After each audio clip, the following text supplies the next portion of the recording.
जो आज के इस कार्यक्रम की अध्यक्षता कर रहे हैं, आप भी यहाँ पधार चुके हैं। हमारे पूज्य स्वामी चिदानंद जी महाराज जी इस कार्यक्रम के अध्यक्षता कर रहे हैं, आप भी यहाँ पर पधार चुके हैं। आपका बहुत बहुत धन्यवाद करते हैं। केंद्रीय कृषि राज्य मंत्री हमारे कैलाश चौधरी जी भी यहाँ पर पधार चुके हैं, मैं उनका बहुत बहुत धन्यवाद करता हूँ। पूर्व केंद्रीय मंत्री डॉक्टर सत्यपाल सिंह जी सांसद, आप भी यहाँ पर पधार चुके हैं, आपका भी मैं बहुत बहुत हृदय से स्वागत करता हूँ। जोरदार तालियों से एक बार सभी हमारे विशिष्ट अतिथियों का आप करतल ध्वनि से स्वागत करेंगे। मैं सभी अधिकारियों से निवेदन करना चाहता हूँ, माननीय मंत्री महोदय से, माननीय अध्यक्ष लोकसभा महोदय से, कि यहाँ पर जितने भी आप देख रहे हैं ये सारे दिल्ली विश्वविद्यालय, जवाहरलाल नेहरू विश्वविद्यालय, जामिया मिलिया और भी बहुत सारे प्रतिष्ठित महाविद्यालयों के, पतंजलि विश्वविद्यालय हरिद्वार, सबके यहाँ पर रिसर्च स्कॉलर पीएचडी करने वाले जो बच्चे हैं वो सब यहाँ पर पधारे हैं। अभी लोग आ ही रहे हैं, प्रातःकाल का समय है। माननीय महोदयों का हम बहुत हृदय से स्वागत और अभिनंदन करते हैं।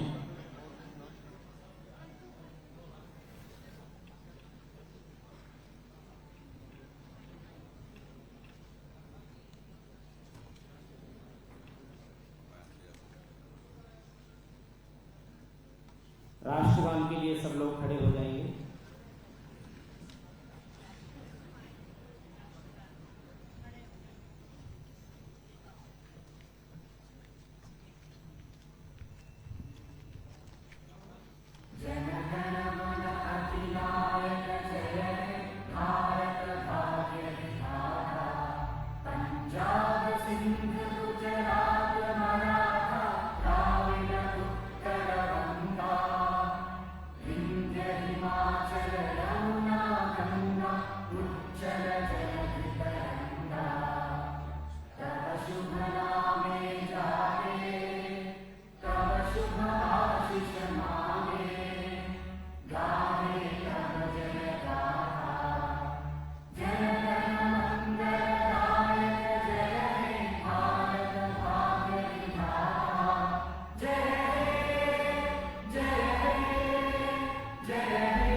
अब मैं इस कार्यक्रम की अध्यक्षता कर रहे हैं केंद्रीय कृषि मंत्री माननीय नरेंद्र सिंह जी तोमर, उनकी अध्यक्षता है। उनसे अनुमति लेना चाहता हूं कि इस कार्यक्रम को हम प्रारंभ करते हैं। माननीय अध्यक्ष महोदय, माननीय मंत्री जी से उनकी स्वीकृति मिल गई है, तो मैं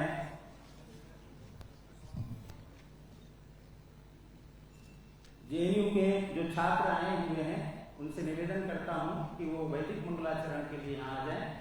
ये हमारी पीएचडी की रिसर्च स्कॉलर हैं प्रोफेसर सुदीप जी के नेतृत्व में, तो आप लोग आ जाएं। वैदिक मंगलाचरण।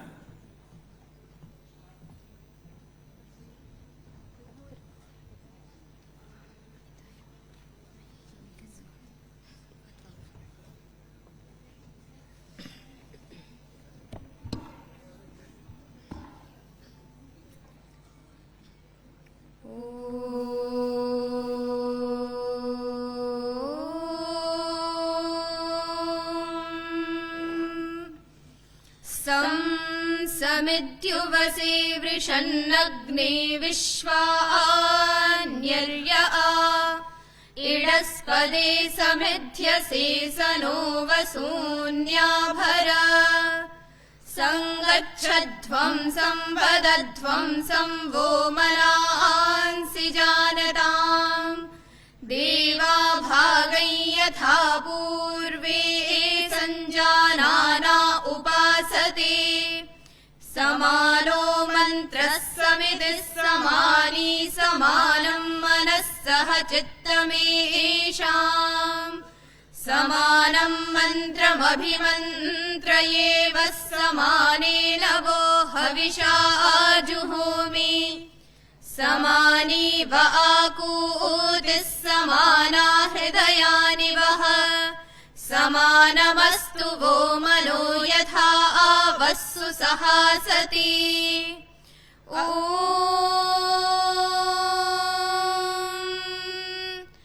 संगच्छध्वं गच्छध्वं संगच्छध्वं संगच्छध्वं संगच्छध्वं गच्छध्वं संगच्छध्वं गच्छध्वं संवदध्वं वदध्वं संगच्छध्वं गच्छध्वं संवदध्वं संवदध्वं वदध्वं संवदध्वं संवदध्वं संवदध्वं वदध्वं संवदध्वं वदध्वं संवो वस्संवदध्वं वदध्वं संवाह संवो वस्सं संवो मनांसि मनांसि वस्सं संवो मनांसि वो मनांसि मनांसि वो मनांसि जानतां जानतां मनांसि वो मनांसि जानतां मनांसि जानतां जानतां मनांसि मनांसि जानतां जानतामिति जानतां देवा भागं भागं देवा देवा भागं यथा यथा भागं देवा देवा भागं यथा भागं यथा यथा भागं भागं यथा पूर्वे पूर्वे यथा भागं भागं यथा पूर्वे पूर्वे यथा यथा पूर्वे संजानाना संजानाना पूर्वे यथा यथा पूर्वे संजानानाः पूर्वे संजानाना संजानाना पूर्वे पूर्वे संजानाना उपासत उपासते संजानाना पूर्वे पूर्वे संजानाना उपासते संजानाना उपासत उपासते संजानाना संजानाना उपासते उपासत इत्युप आसते ॐ शान्ति शान्ति शान्तिः। बहुत बहुत धन्यवाद। करगलत ध्वनि से इन छात्राओं का हम स्वागत करते हैं। घनपाठ माला पाठ एक ही मंत्र के माध्यम से एक ही मंत्र को कैसे रिपीट किया है, इसी के कारण से वेदार्थ में कोई किसी तरह से कोई मिलावट नहीं हो पाई आज तक। धरती के जब से धरती बनी है तब से जैसे पढ़े जा रहे हैं वैसे ही पढ़े जा रहे हैं। ये इन छात्राओं ने जो माला पाठ जटा पाठ किया है एक वेद मंत्र का, बहुत बहुत धन्यवाद। मैं सभी मान्यवर अतिथियों से निवेदन करता हूं दीपक प्रज्वलन हेतु माननीय लोकसभा अध्यक्ष जी, माननीय सभी मंत्रीगण, सांसद, पूज्य स्वामी गण जितने भी हैं मंचासीन, आप कृपया आएं और अपने कर कमलों से दीपक प्रज्वलन करेंगे। मंत्रोच्चारण के लिए जवाहरलाल नेहरू विश्वविद्यालय की छात्राओं से निवेदन है कि मंत्रोच्चारण करते रहें।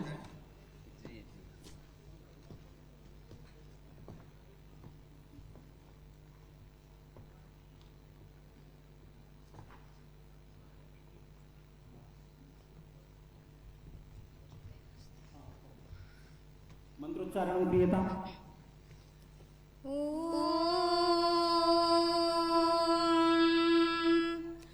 उद्वयं तमसस्परि स्वः पश्यन्त उत्तरम् देवं देवत्रा सूर्यम् अगन्मज्योतिरुत्तमम्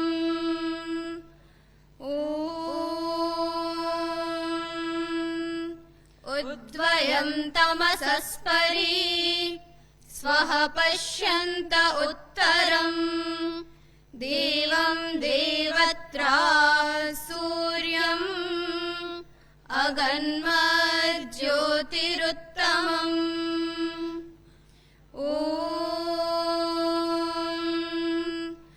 उद्वयं तमसस्परि स्वः पश्यन्त उत्तरम् देवं देवत्रा सूर्यम् अगन्मज्योतिरुत्तमम्। बहुत सुंदर मंत्रोच्चारण किया गया। सभी मान्यवर अतिथियों का हम बहुत बहुत हृदय से स्वागत और अभिनंदन करते हैं। मैं सबसे पहले अतिथि देवो भव जो हमारा एक वैदिक संस्कृति का नारा है, आज हम बहुत ही प्रसन्न हैं।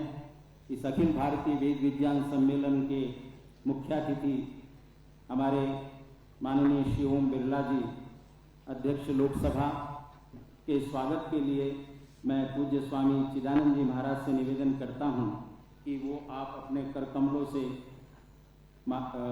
श्री ओम बिरला जी का स्वागत करेंगे। माननीय स्वामी चिदानंद सरस्वती जी जो इस संपूर्ण कार्यक्रम की अध्यक्षता कर रहे हैं, प्रिय सिद्धार्थ जी से निवेदन है कि आप भी आए।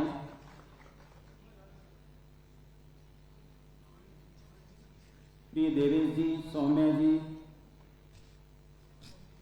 सभी से निवेदन है कि आप माननीय अध्यक्ष जी का स्वागत करेंगे, अभिनंदन करेंगे।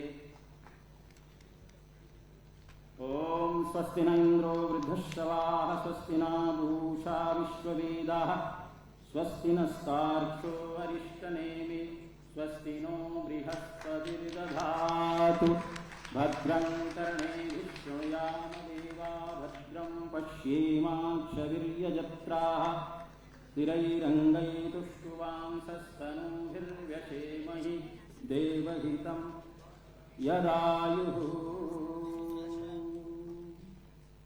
बहुत बहुत धन्यवाद। इस स्वागत के कार्यक्रम में आज के इस हमारे अखिल भारतीय वेद विज्ञान सम्मेलन के कार्यक्रम के उद्घाटन सत्र के अध्यक्षता कर रहे हैं। मैं माननीय श्री नरेंद्र सिंह जी तोमर के लिए निवेदन करता हूं कि पूज्य स्वामी जी उनको आशीर्वाद दें। श्री ओमनाथ बिमली जी आ जाएं, डॉक्टर सुधीर जी आ जाएं, प्रेमपाल शास्त्री जी, जितने भी मंच पर बैठे हुए हैं आप सब लोग स्वागत के लिए पधारें। डॉक्टर जयप्रकाश शास्त्री जी, सभी। माननीय श्री कैलाश चौधरी जी के स्वागत के लिए मैं पूज्य स्वामी जी से निवेदन कर रहा हूं। केंद्रीय कृषि राज्य मंत्री भारत सरकार।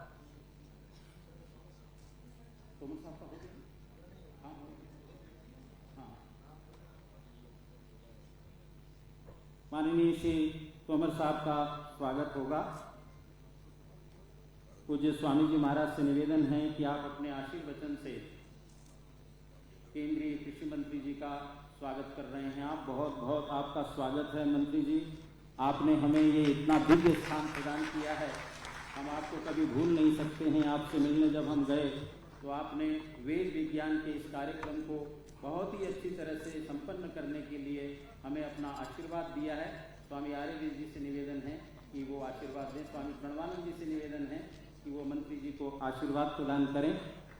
माननीय मंत्री जी का हम सभी लोग करतल ध्वनि से एक बार स्वागत करेंगे। ये जो दिव्य हॉल हमको बैठने को मिल रहा है, ये सब आपके आशीर्वाद का फल है। आपने हमें ये दिव्य स्थान दिया हुआ है। यहाँ पर मैं समझता हूँ ये पहली बार अखिल भारतीय वेद सम्मेलन का आयोजन यहाँ हो रहा है। आपका बहुत बहुत हृदय से स्वागत माननीय मंत्री जी। अब मैं श्री कैलाश चौधरी जी के लिए, जो हमारे केंद्रीय कृषि राज्य मंत्री हैं, पूज्य स्वामी जी से निवेदन करता हूं कि आपका भी वो पट्टा और ओम ध्वज देकर के आपका स्वागत कर रहे हैं। माननीय मंत्री जी ने भी हमारे लिए तन मन धन से सहयोग दिया है। हम आपका बहुत बहुत आभार अभिनंदन प्रकट करते हैं। आशा करते हैं कि भविष्य में भी आपका सहयोग हमको सदा इसी तरह से प्राप्त होता रहे। आपका बहुत बहुत धन्यवाद।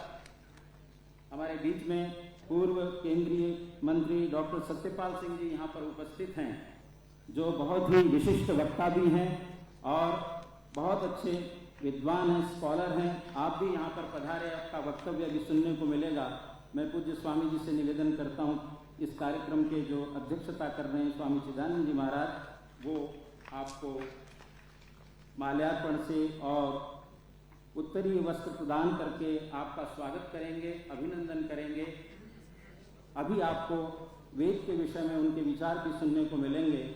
मैं आपका बहुत बहुत धन्यवाद करता हूँ विश्व वेद परिषद की ओर से और परमार्थ निकेतन ऋषिकेश की तरफ से कि आप यहाँ पर पधारे। आपका बहुत बहुत धन्यवाद है। जोरदार करतल ध्वनि ब्रह्मचारियों, बहुत अच्छा। हमारे बीच में आर्य जगत के तपस्वी विद्वान स्वामी प्रणवानंद जी महाराज यहाँ उपस्थित हैं, जो अनेक आर्ष गुरुकुलों के संस्थापक आचार्य हैं। पूज्य स्वामी चिदानंद जी से निवेदन करता हूं कि आप भी स्वामी जी का स्वागत करेंगे। स्वामी Pranavananda Saraswati ji all India medical institute के पीछे एक बहुत बड़ा गुरुकुल है जो स्वामी जी के सभी छात्रगण पूरे देश में संस्कृत का प्रचार और प्रसार कर रहे हैं। पूज्य स्वामी जी का बहुत बहुत स्वागत, अभिनंदन, आपका बहुत बहुत धन्यवाद करते हैं। वेदादि शास्त्रों के उद्भट विद्वान आचार्य प्रद्युम्न जी जो हमारे बीच में बैठे हुए हैं, उपस्थित हैं। हम आपके स्वागत के लिए भी स्वामी चिदानंद जी महाराज जो इस कार्यक्रम के संयोजक अध्यक्षता कर रहे हैं, मैं आपसे निवेदन करता हूं कि आप आचार्य प्रद्युम्न जी का स्वागत करें, अपना आशीर्वचन भी आपको प्रदान करें। स्वामी चिदानंद जी महाराज।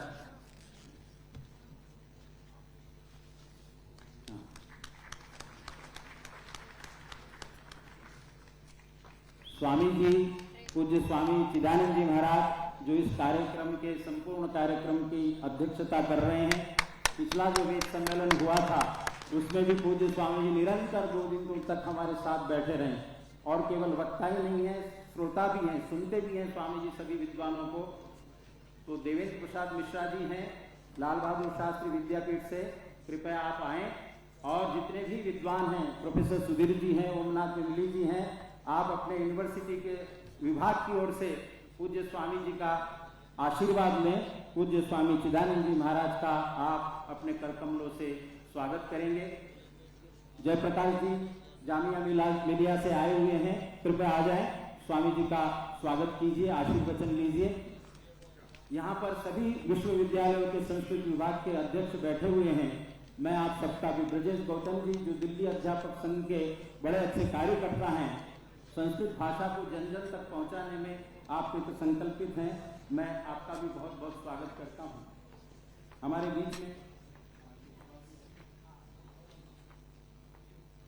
बीच में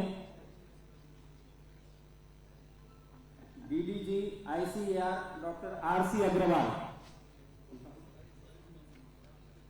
अब पूज्य स्वामी चिदानंद सरस्वती जी का स्वागत हो रहा है। सभी विद्वद्गण आशीर्वाद ले रहे हैं। प्रोफेसर सुधीर जी, हमारे जितने भी विद्वान हैं, ओमनाथ विमली जी और मैं सभी विद्वानों से निवेदन करता हूं कि स्वामी जी को माल्यार्पण से सब लोग शुभकामना दें कि वो वेद के कार्य के लिए हमेशा हमारा ऐसा ही सहयोग देते रहें। ओम स्वस्ति नंदो वृद्धश्रवाः स्वस्ति न पूषा विश्ववेदाः स्वस्ति नस्तार्क्ष्यो वरिष्ठनेमि स्वस्ति नो बृहस्पतिर्दधातु। बहुत बहुत धन्यवाद। पूज्य स्वामी जी के लिए जोरदार करतल ध्वनि से स्वागत। इसी तरह से पूज्य स्वामी जी का आशीर्वाद हमको हमेशा मिलता रहे और देश के कोने कोने में वेद सम्मेलनों का आयोजन होता रहे। अक्षरधाम मंदिर के प्रसिद्ध विद्वान डॉक्टर भद्रेश दास जी ने मुझसे कहा कि मैं बहुत व्यस्त होने के कारण नहीं आ पा रहा हूं, लेकिन मैं किसी को जरूर भेजूंगा। दिल्ली संस्कृत अकादमी में उनके हमने भाषण करवाए थे, बहुत ही विद्वान हैं, उनका भी हमें वचन सुनने को मिलेगा ऑडियो वीडियो के माध्यम से। आचार्य प्रेमपाल शास्त्री जी के लिए जो हमारे इस यज्ञ के ब्रह्मा हैं, उनके भी स्वागत के लिए मैं पूज्य स्वामी जी से निवेदन करता हूं। पूज्य स्वामी चिदानंद जी महाराज वो जो यज्ञ के हमारे ब्रह्मा हैं और हमारे इस वेद सम्मेलन के लिए आप तन मन धन से हमें आहुति प्रदान कर रहे हैं। हमारे सार्वदेशीय कार्य प्रतिनिधि सभा के विशिष्ट पूर्व प्रधान और बहुत ही उदीयमान सन्यासी विद्वान जो भारत में जगह जगह जाकर वेद की प्रचार और प्रसार को फैला रहे हैं, पूज्य स्वामी आर्यवेद जी का भी स्वागत इस मंच के माध्यम से पूज्य स्वामी चिदानंद जी महाराज के करकमलों से होगा। और सभी विद्वान स्वामी जी के लिए मंगल कामना कर रहे हैं। पूज्य स्वामी आर्यवेद जी का स्वागत।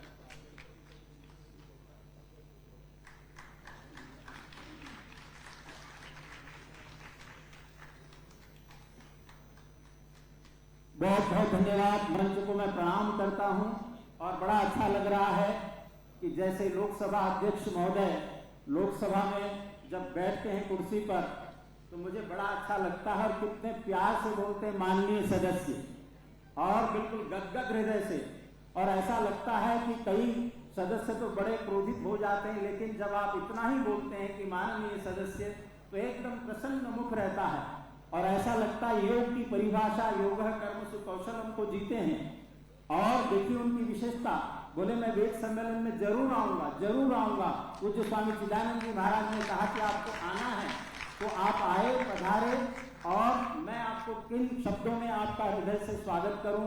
आप इस वेद विज्ञान सम्मेलन का अध्यक्षता कर रहे हैं, आप मुख्य अतिथि हैं आज के हमारे, और भारत सरकार का इतना बड़ा नेतृत्व आप कर रहे हैं, और इसी तरह के गुण आपके जीवन में हमेशा बने रहे।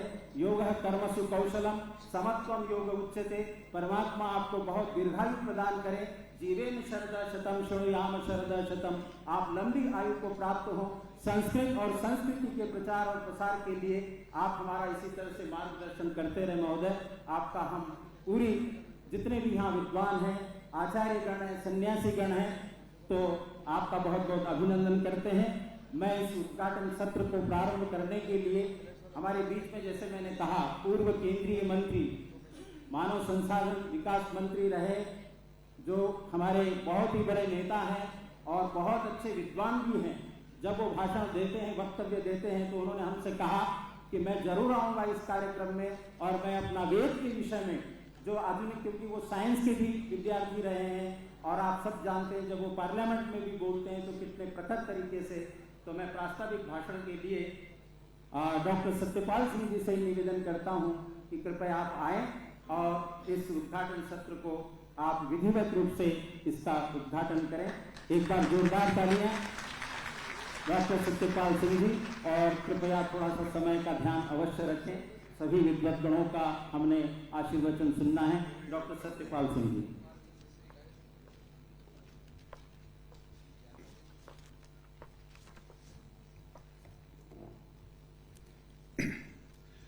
ओम अस्तो मा सद्गम्यः तमसो मा ज्योतिर्गम्यः मृत्योर्मा अमृतं गम्यः इति। ओम शांति शांति शांति। इस अखिल भारतीय वेद विज्ञान सम्मेलन के मुख्य अतिथि, देश की लोकसभा में हम सब का मार्गदर्शन करने वाले, इस देश का मार्गदर्शन करने वाले लोकसभा के आदरणीय अध्यक्ष श्री ओम बिरला जी, आज के कार्यक्रम की अध्यक्षता करने वाले हमारे इस देश के कृषि और कृषक कल्याण मंत्री आदरणीय श्री नरेंद्र सिंह तोमर जी, मैं उनका सबसे पहले इसलिए भी धन्यवाद देता हूं कि इतना सुंदर सभागार उन्होंने दिया है। तो नरेंद्र सिंह तोमर जी बड़े पुण्य के भागी बनेंगे कि आपने वेद विज्ञान के लिए सभागार दिया है, तो वर्षों तक इतिहास आपको याद रखेगा।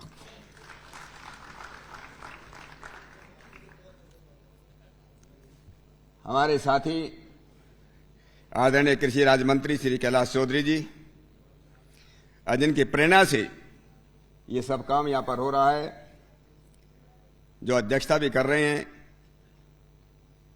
परमार्थ निकेतन के अध्यक्ष पूज्य स्वामी चिदानंद जी सरस्वती महाराज, स्वामी प्रणवानंद जी सरस्वती, स्वामी आर्यवेश जी,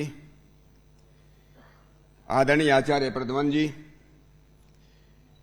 पंडित प्रेमपाल शास्त्री जी, डॉक्टर आर.सी. अग्रवाल जी, हमारे सामने बैठे स्वामी जयंत सरस्वती जी, स्वामी संपूर्णानंद जी महाराज, संचालन करने डॉक्टर धर्मेंद्र शास्त्री जी, सभागार में उपस्थित सभी आदरणीय विद्वज्जन और वेद प्रेमी भाई और बहनों, हजारों लाखों सदियां बीत गई। काल का प्रवाह गंगोत्री से जिस प्रकार से गंगा निकलती है और हजारों लाखों वर्षों से बहती रही, ऐसे ही काल का प्रभाव भी बहता रहो। इस देश में पिछले हजारों लाखों वर्षों में कितने ग्रंथ लिखे गए, कितने शास्त्र लिखे गए, कितनी पुस्तकें लिखी गई। उन सभी पुस्तकों का, लगभग सभी पुस्तकों के लेखकों का नाम यह वो अक्षुण रहा। कौन सी पुस्तक किसने लिखी, पर इन हजारों लाखों वर्षों के कालक्रम में हमारे किसी भी ऋषि ने, किसी भी महर्षि ने, किसी भी मुनि ने, किसी भी इतिहासकार ने आज तक वेद किसने लिखे ये कभी नहीं लिखा। ऐसा कैसे हो सकता है? क्या वेद का लिखने वाला कोई नहीं मिला? और हजारों लाखों वर्षों से हमारे ऋषि महर्षि ये कहते रहे कि वेद अपौरुषेय है, वेद तो ईश्वर की वाणी है। जिस परमात्मा ने, जिस भगवान ने इतनी सुंदर दुनिया बनाई हो, यह दुनिया केवल सुंदर नहीं है, यह दुनिया बहुत व्यवस्थित है, यह दुनिया बहुत ही वैज्ञानिक है, यह दुनिया बहुत ही उद्देश्यपूर्ण है। किसी को देखना हो तो अपने शरीर को ही देख लो, बाहर देखने की जरूरत नहीं है। इस दुनिया के अंदर कहीं कोई कमी नहीं। हजारों लाखों साइंटिस्ट, दुनिया के साइंटिस्ट आज तक इस शरीर में कोई कमी नहीं निकाल पाए। आज तक किसी ने नहीं कहा कि आदमी के शरीर में 2 आंखें, एक आंख उसके पीछे लगनी चाहिए थी। किसी ने नहीं कहा अरे भगवान ने इस शरीर के अंदर 5-5 उंगलियां बनाई हैं हाथों में, पैरों ने। किसी ने नहीं कहा 4 बननी चाहिए थी, किसी ने नहीं कहा कि 6 बननी चाहिए थी, किसी ने नहीं कहा कि हृदय का जो स्थान है वो लेफ्ट में क्यों रखा, उसको राइट में क्यों नहीं रखा। कितना व्यवस्थित, कितना वैज्ञानिक ये दुनिया की सृष्टि। जिस भगवान ने इतनी अच्छी सृष्टि दी हो, इतना अच्छा संसार बनाया हो, इतना वैज्ञानिक संसार बनाया हो, क्या इसको बिना ज्ञान दिए वो छोड़ देगा क्या? आज के इस पढ़े लिखे जमाने के अंदर भी, आज के इस वैज्ञानिक जमाने के अंदर भी कोई हम आदमी का बच्चा अगर उसको जंगल में छोड़ दिया जाए, उसके बोलने की बात तो अलग है, वो दोनों पैरों पे खड़ा होना भी सीख नहीं सकता, नहीं सीख सकता। ये एक्सपेरिमेंट हुए, प्रयोग किए गए। जॉर्ज, इंग्लैंड के राजा जॉर्ज ने इसका प्रयोग किया, हमारे देश के अंदर अकबर ने इसका प्रयोग किया, और 18-18 साल के बच्चे न खड़े होना सीख पाए, न वो बोलना सीख पाए। आज भी जब तक बच्चे को सिखाया नहीं जाएगा, वो खड़ा होना भी नहीं सीख सकता, वो बोलना भी नहीं सीख सकता। जिस परमात्मा ने इतनी अच्छी सृष्टि बनाई हो, क्या इस दुनिया में रहने के लिए वो ज्ञान नहीं देगा? उस ज्ञान का नाम, उस प्राकृतिक ज्ञान का नाम, उस देवी ज्ञान का नाम, उस देवी वाणी का नाम, उसी को हम वेद कहते हैं, उसी को हम वेद कहते हैं। हम लोग तो क्या हैं? हम लोग अपने ज्ञान के ऊपर गर्व करते हो, हम घमंड करने लगे, ये तो दुर्भाग्य की बात है। आज से लगभग 5000 वर्ष से पहले महर्षि वेदव्यास ने महाभारत के अंदर लिखा, दोनों हाथ उठा करके कहा, अनाद निधना नित्याः वागुसृष्टः संभुवा आदहो वेदमयी दिव्या यतः सर्वाः प्रवर्तते। इस दुनिया के अंदर जो जिसका कभी निधन नहीं, जिसका कभी आदि नहीं, जिस वेद से सारी दुनिया चली हो, सारी प्रवृत्तियां चली हो, उसी को वेद ज्ञान महर्षि व्यास ने कहा। बहुत पता नहीं कितने लोग हैं, समय बहुत कम है, नहीं तो मेरे जैसा जो बहुत कम जानता है इस पर घंटों बोल सकता है। ये वेद का ज्ञान, ये वेद का ज्ञान। अब मैं एक पुस्तक लाया था, मैं अभी भूल गया,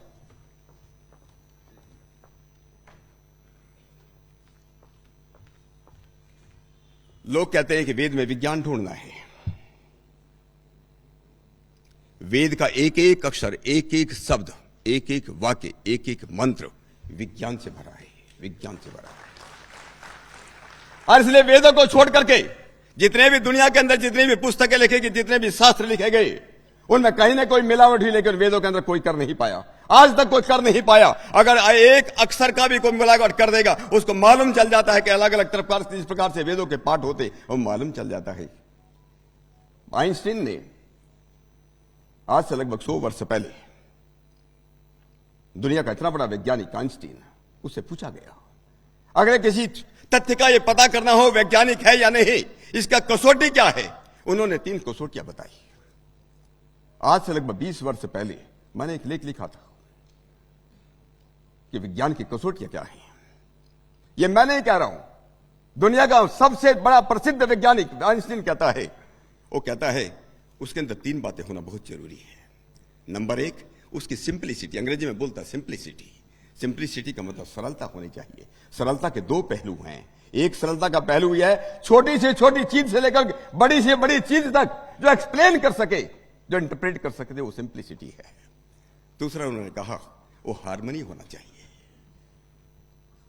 एक बात दूसरे से जुड़ना चाहिए। इस दुनिया के अंदर जो हार्मनी नजर आती है, जो तारतम्य नजर आता है, अरे पृथ्वी से लेकर के ग्रहों तक, चंद्रमा तक, ये जितने विशाल ग्रह जो चल रहे हैं, ये जिसको हम आकाश गंगा कहते हैं, हम लोग जो है खेल खेलते हैं, हमारे बच्चे खेल खेलते हैं, वॉलीबॉल खेलते हैं, हम लोग जो फुटबॉल खेलते हैं, एक फुटबॉल के गेम में जो है 22 खिलाड़ी काम करते हैं, 22, 11-11 की टीम होती है। एक फुटबॉल जो है उस कोर्ट से बाहर कई बार निकल जाती है, लेकिन जिस ब्रह्मांड के अंदर, जिस कोर्ट के अंदर लाखों करोड़ नहीं अरबों बाल घूम रही हो, अरबों गेंद घूम रही हो, आज तक एक भी बाहर नहीं निकली हो। क्या विशाल विज्ञान की दुनिया बनाई है। तो आइंस्टीन ने कहा हार्मनी है। वेदों के अंदर जन्म से लेकर के मृत्यु पर्यंत सब बातों के लिए हार्मनी नजर आती है, तारतम्य नजर आता है, सिंप्लिसिटी नजर आती है। एक भी विषय नहीं ऐसा नहीं वेद के अंदर जो बेकार हो, एक भी विषय ऐसा नहीं जहां जिसकी कमी हो। और तीसरा आइंस्टीन ने कहा उसके अंदर ब्रिलियंस होना चाहिए, वो प्रकाश देने वाला होना चाहिए। इसलिए हमारे लाखों हमारे विज्ञान जो ऋषि मुनियों ने कहा वेद तो स्वतः प्रमाण है, वेद तो ऐसी पारसमणि है जिसके प्रकाश में देखना पाए। जैसे सूर्य के प्रकाश में हम सब कुछ देख सकते हैं, अंधेरा सब कुछ दूर हो जाता है, वेद का प्रकाश ऐसा ही है मित्रों। इसलिए इन कसौटियों पर भी वेद जो खड़ा उतरता है कि वेद पूर्ण रूप से वैज्ञानिक है। इसलिए मैं एक बात जरूर कहना चाहता हूं, वेदों में विज्ञान है। मैं ये पुस्तक लेकर के आया हूं, ये प्राचीन विमान कला का शोध, ये 1907 में लिखी गई। ये किसने लिखी? पंडित शिवकर बापूजी तलपदे, जिसने 1895 में 1895 में बॉम्बे के चौपाटी पर एक प्लेन वायु विमान बनाकर के उड़ाया। ये पुस्तक पढ़ने लायक है। वो क्या कहते हैं? वो अपने को महर्षि दयानंद का शिष्य कहते हैं। बेंगलोर के पंडित सुब्राय शास्त्री, जिनको पूरा का पूरा विमान शास्त्र कंठस्थ था, उन्होंने कहा ये पूरा का पूरा विमान जो बना रहा हूं मैं वेद विज्ञान के आधार पर बना रहा हूं। वेदों के अंदर जो मैंने पढ़ा है, वेद विज्ञान के अंदर जो है उसके तो ऊपर मैं सब बना रहा हूं, जो पढ़ना चाहिए लोगों को कि प्राचीन भारत के अंदर। इसलिए सबसे पहले आधुनिक काल के अंदर महर्षि दयानंद सरस्वती ने ऋग्वेद भाष्य भूमिका लिखी। ऋग्वेद आदि भाष्य भूमिका उन्होंने बहुत लिखा कि वेदों के अंदर सब विज्ञान भरा पड़ा है। उसमें नक्षत्र विद्या है, उसमें गणित है, विमान बनाने की कला है, उसमें नौका है। लेकिन पढ़ने की जरूरत है।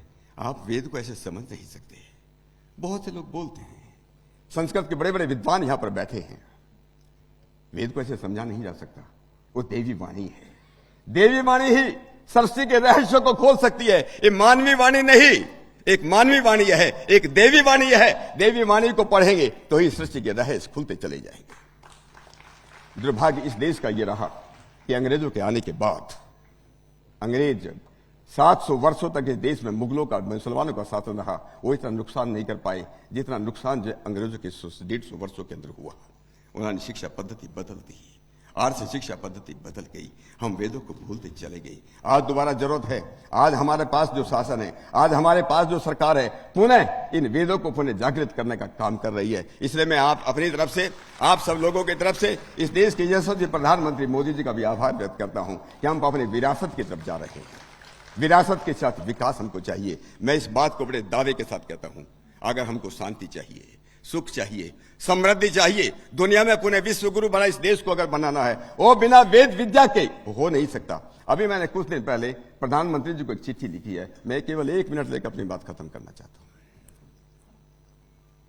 आप लोगों ने नाम सुना होगा विमान शास्त्र का। किसने लिखा विमान शास्त्र? यंत्र सर्वस्व किसने लिखा? महर्षि भारद्वाज ने लिखा। महर्षि भारद्वाज ने यंत्र सर्वस्व लिखा। अंशु बोधनी लिखी, उन्होंने आकाश तंत्र लिखा। महर्षि अगस्त ने आकाश तंत्र लिखा। तो आकाश में कहां तक जा सकते हैं? आकाश की परिधि कितनी है? कहां जाकर के हम उससे हमारी खत्म हो जाएंगे? कहां जाकर के शरीर भी फट जाएगा, विमान भी फट जाएंगे? ये जो है महर्षि अगस्त ने लिखा है। उसके बाद महर्षि शाक्टाय ने किताब लिखी। आज तक आजकल के वैज्ञानिकों को मालूम नहीं, महर्षि शाक्टाय ने लोह तंत्र लिखा। उस लोह तंत्र के अंदर लिखा है कि 3015 तरह की अलग अलग तरह की धातुओं का निर्माण हम कर सकते हैं। और वेद विद्या पढ़ करके हम कर सकते हैं। ये महर्षि शास्त्रार ने लोकतंत्र के अंदर लिखा, और नारद मुनि ने एक ऐसी किताब लिखी, ऐसा शास्त्र लिखा जिसको वैश्वानर तंत्र बोलते हैं। उस वैश्वानर तंत्र के अंदर जो है महर्षि नारद ने लिखा है कि 101 प्रकार के गूढ़ प्रकाश हैं। 101 लाइट एक प्रकार की नहीं है, ये लाइट जिसकी हम बात करते हैं एक प्रकार की नहीं है, 101 प्रकार के गूढ़ प्रकाश हैं। और उन्होंने लिखा 1007 प्रकार की अग्नियां हैं, 1007 प्रकार की अग्नियां हैं। ये महर्षि नारद ने वैश्वानर तंत्र के लिखा है। मैं प्रधानमंत्री जी से मैंने रिक्वेस्ट किया है, मैंने ये विनती की है, इन शास्त्रों को समझने वाले लोग बचे नहीं हैं।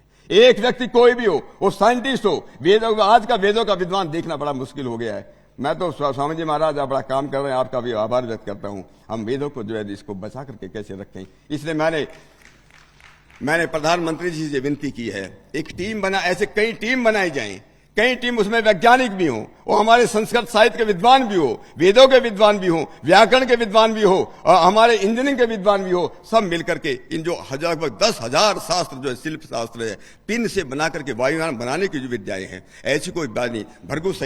महर्षि भृगु ने एक भृगु संहिता लिखी है। उन्होंने कहा 10 प्रकार के शिल्प शास्त्र हैं, 32 प्रकार की विद्याएं हैं, 64 प्रकार की कलाएं हैं। किसकी कितनी बात करें, कितना विज्ञान भरा पड़ा है इस वेदों के अंदर। आओ इस अखिल भारतीय वेद विज्ञान सम्मेलन के बाहर हम लोग ये शुरुआत करें कि हम वेद पढ़ें, वेद पढ़ाएं, वेदों का प्रचार और प्रसार करें। जो वेदों की जितनी बात करेगा उतना ही उसको पुण्य मिलने वाला है। आप सब लोग पुण्य के भागी हैं। आज इस वेद विज्ञान सम्मेलन में आप लोग आए हो, जब तक इस देश के अंदर वेदों का प्रचार और प्रसार चलता रहा, तब तक ये दुनिया में विश्व गुरु रहा। पुनः अगर इस देश को विश्व गुरु बनाना है तो फिर से वेदों का प्रचार और प्रसार शुरू करना ही होगा। तो बहुत बहुत धन्यवाद, सबको नमस्ते।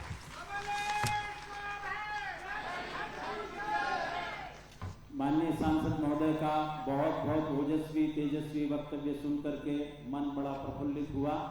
आप तो घंटों बोल सकते हैं, लेकिन समय सीमा है हमारे पास। माननीय लोकसभा अध्यक्ष जी को भी जाना है, फिर भी उन्होंने बहुत अच्छी तरह से इनके विचारों को सुना। हम आपका बहुत बहुत हृदय से अभिनंदन करते हैं, स्वागत करते हैं, और जो आपने मन में इच्छाएं सजोई हैं उसको हम आगे बढ़ाने के लिए पूरा संकल्प करते हैं। हमारे बीच में जिनकी वजह से हम सब लोग बैठे हैं, कृषि हमारा प्रधान है, इस देश का मूल आधार है, और वेदों में भी कृषि क्या है, किस प्रकार से गौ पालन है, इन सब विषयों के बारे में हमारे रिसर्च स्कॉलर पेपर पढ़ेंगे। तो जिनके हमारे सहयोग से, मंत्री महोदय के सहयोग से, माननीय कैलाश चौधरी जी जो केंद्रीय कृषि राज्य मंत्री हैं, उन्होंने हमें बड़ा आशीर्वाद दिया। जब हम इनसे मिलने गए कोठी में, तो इनके पीएस ने कहा आपको जो सुविधाएं चाहिए आप मुझे बताओ। और पूज्य स्वामी चिदानंद जी महाराज ने उनको अमेरिका से फोन किया कि भाई इस काम को करना है। माननीय मंत्री महोदय को मैं सादर आमंत्रित करता हूं कि आए और अपना वक्तव्य हमारे संग जोरदार करतल ध्वनि से आपका हम स्वागत करते हैं। माननीय श्री कैलाश जी। भारत माता की, भारत माता की। आज अखिल भारतीय वेद विज्ञान सम्मेलन में हमारे मध्य विराजमान आज के इस कार्यक्रम के मुख्य अतिथि, लोकसभा के हमारे अध्यक्ष आदरणीय श्री ओम जी बिड़ला जी, और साथ ही मंच पर विराजमान हैं आज के इस कार्यक्रम की अध्यक्षता कर रहे भारत सरकार में कृषि एवं किसान कल्याण मंत्री आदरणीय श्री नरेंद्र सिंह जी तोमर साहब, और हम सब के पूजनीय पूज्य स्वामी चिदानंद जी सरस्वती महाराज के चरणों में नमन करता हूँ। मंच पर विराजमान है आदरणीय डॉक्टर सत्यपाल सिंह जी, हमारे लोकप्रिय सांसद, और स्वामी आचार्य आर्य वेश जी, और साथ ही मंच पर हैं आचार्य प्रेमपाल शास्त्री जी, और स्वामी प्रणमानंद जी महाराज के चरणों में नमन, आचार्य प्रद्युमन जी, डॉक्टर RC अग्रवाल जी, और डॉक्टर प्रोफेसर धर्मेंद्र शास्त्री जी जो मंच का संचालन कर रहे हैं, और उपस्थित सभी सज्जनों, सभी उपस्थित भाइयों और बहनों। आज अखिल भारतीय वेद विज्ञान सम्मेलन का आयोजन किया जा रहा है। इसके लिए मैं सबसे पहले तो पूज्य श्री चिदानंद जी महाराज को धन्यवाद देता हूँ, नमन करता हूँ उनको कि इतना महत्वपूर्ण 2 दिवसीय कार्यक्रम रखा और जिसमें हमारे पूर्व के राष्ट्रपति जी भी आएंगे और आज हमारे लोकसभा के अध्यक्ष महोदय जी भी यहाँ उपस्थित है, आदरणीय तोमर साहब भी है। और इसकी जो रूपरेखा रखी है तो निश्चित रूप से मैं आज इनको धन्यवाद इस बात के लिए देना चाहूँगा कि जो वेद हैं उन वेदों को हम आज हिंदुस्तान नहीं पूरे विश्व में कैसे लेके जाएं, और आज ये कार्यक्रम का आयोजन किया गया है। और मैं सोच रहा था कि ये कार्यक्रम इस पूसा परिसर के अंदर, आप अभी कह रहे थे कि परिसर के अंदर अनुमति दी, लेकिन मैं आपसे कहना चाहता हूं कि हम सौभाग्यशाली है कि आपने हमारे को यहाँ पर आने का, आप पधारे और ये कार्यक्रम रखा। और जब हम बात कर रहे हैं वेद के और प्रसार की और वेद सम्मेलन का, तो मुझे ऐसा लगता है कि जैसे कि जिस वेद की अभी बात कर रहे थे आदरणीय सत्यपाल जी, उस वेद के प्रचार की और वेद की बात हम सम्मेलन करके क्यों कर रहे हैं? जो हमारा आदि अनादि काल से संस्कृति की सृष्टि की जब से उत्पत्ति हुई और जब से वेद की रचना हुई, तब से इस वेद से ही हमारा देश चल रहा है और हमारी संस्कृति और सभ्यता और सब कुछ चल रहा है। फिर हम आज इस सम्मेलन करके और वेद के बारे में बताना चाह रहे हैं। आज इतना ये बड़ा सभागार है और इस सभागार के अंदर मैं देख रहा हूं जितनी संख्या है, अगर इस जगह पर अगर कोई फिल्म इंडस्ट्रीज का कोई व्यक्ति अगर यहाँ पर आता तो शायद किसी को कहने का निमंत्रण की आवश्यकता नहीं होती और सभागार वैसे ही भर जाता।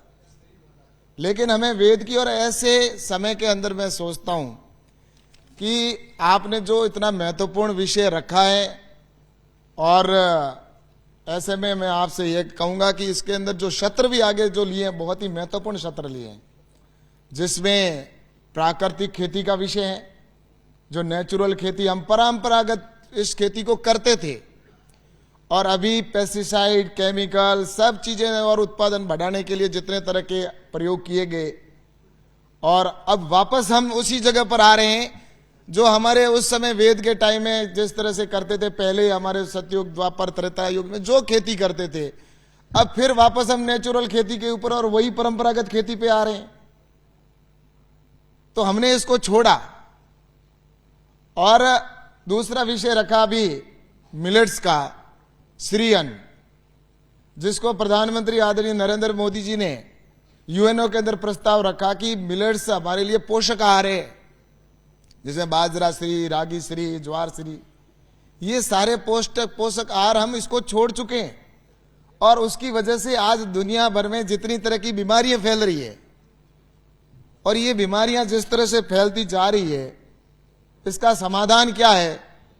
तो समाधान यही है कि हम श्री अन्न को खाएं, यानी कि मिलेट्स का, बाजरा, ज्वार, रागी, जो हम छोड़ चुके। उसके बाद में पर्यावरण की बात हो या जल संरक्षण की बात हो, इन सारे विषयों को लेकर आगे किया जाएगा। और मैं आपको बताना चाहता हूं कि जब हम बात कर रहे हैं यहां पर वेदों की और इस विज्ञान की, तो ये मैं आपसे अवश्य कहना चाहता हूं कि आज योग की बात करें तो योग भी हमारा जो हिंदुस्तान के अंदर उस ऋषियों के समय के अंदर जिस तरह से हमारे योग को महत्व दिया गया था, लेकिन धीरे धीरे हम योग को छोड़ चुके। लेकिन अभी प्रधानमंत्री जी ने पुनः से प्रयास किया कि पूरे विश्व में जाए, आज योग पूरे विश्व में मनाया जाने लगा। तो जो हमारे ऋषियों के समय के पहले के जो थे, उनको हमने धीरे धीरे छोड़ा और अब पुनः हम वापस उस दिशा में जा रहे हैं। और ये पाश्चात्य संस्कृति ये हमारे सामने बड़ी चुनौती है, और इस पाश्चात्य संस्कृति और उसको हमें अगर समाप्त करना है, तो इसी के लिए मैं सोचता हूं कि आज ये कार्यक्रम का आयोजन किया कि आने वाले समय में हमें पुनः इस दिशा के अंदर, हमें ही नहीं पूरे विश्व को जाना होगा। अभी बात कर रहे थे कि हमारे वेद के अंदर, हमारी शास्त्रों के अंदर जितना ज्ञान है, ये तो सही बात कहा कि अंग्रेज और मुगल आए और उनकी वजह से, वरना हमारे पास तो ज्ञान का अथाह भंडार था, ज्ञान की कोई कमी नहीं थी। अभी हवाई जहाज को उड़ाने की बात हुई, मैं तो यह कहना चाहता हूं कि ये अभी की हवाई जहाज की बात क्या है, जब पुष्पक विमान तो उस समय भगवान श्री राम के समय में भी उड़ता था, और जब हम सब जानते हैं अभी मिसाइलें बनी, मिसाइल जिस टारगेट पर डालना चाहते हैं वहां पर मिसाइल डाली जाती है।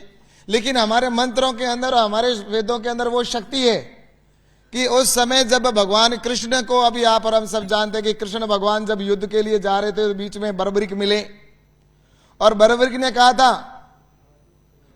कहा था कि मैं, वो 3 तीर लेकर निकल रहे थे, जा रहे थे कि मैं इस युद्ध के अंदर जा रहा हूं। कृष्ण भगवान ने पूछा कि इन 3 तीर से तुम युद्ध कैसे जीतोगे और किसके पक्ष में युद्ध लड़ रहे हो? उन्होंने कहा मैं पांडवों की तरफ से लड़ूंगा।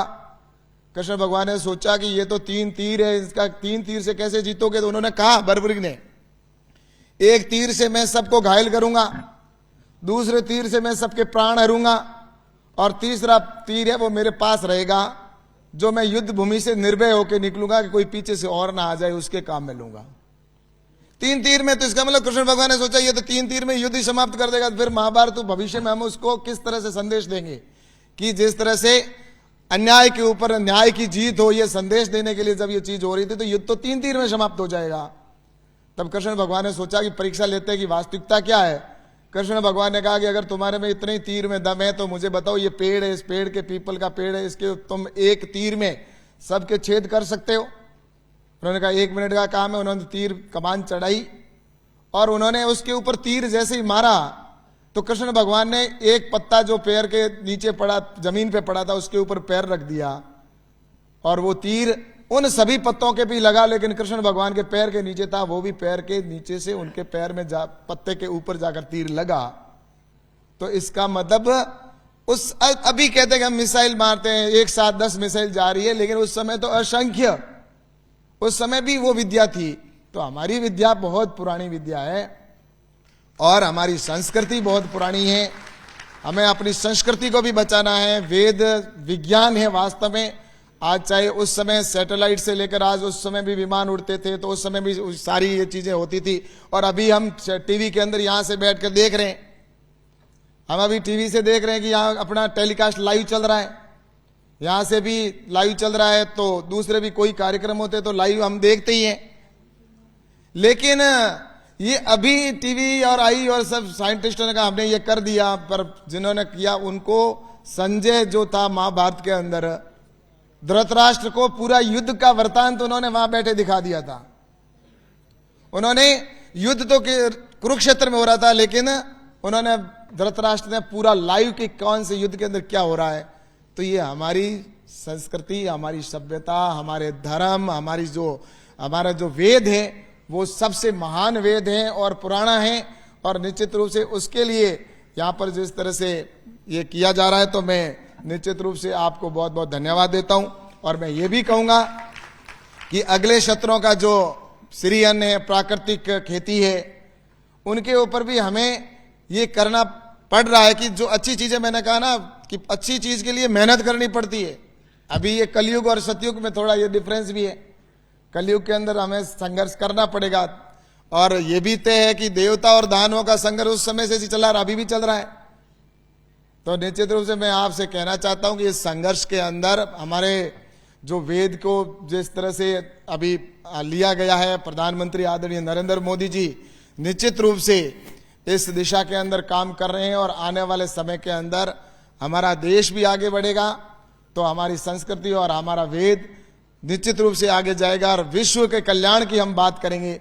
और प्रधानमंत्री जी और हम सब ने यही सोचा है कि विश्व गुरु भी बनना है, तो विश्व के वसुदेव कुटुंबकम की भी हम बात करते हैं।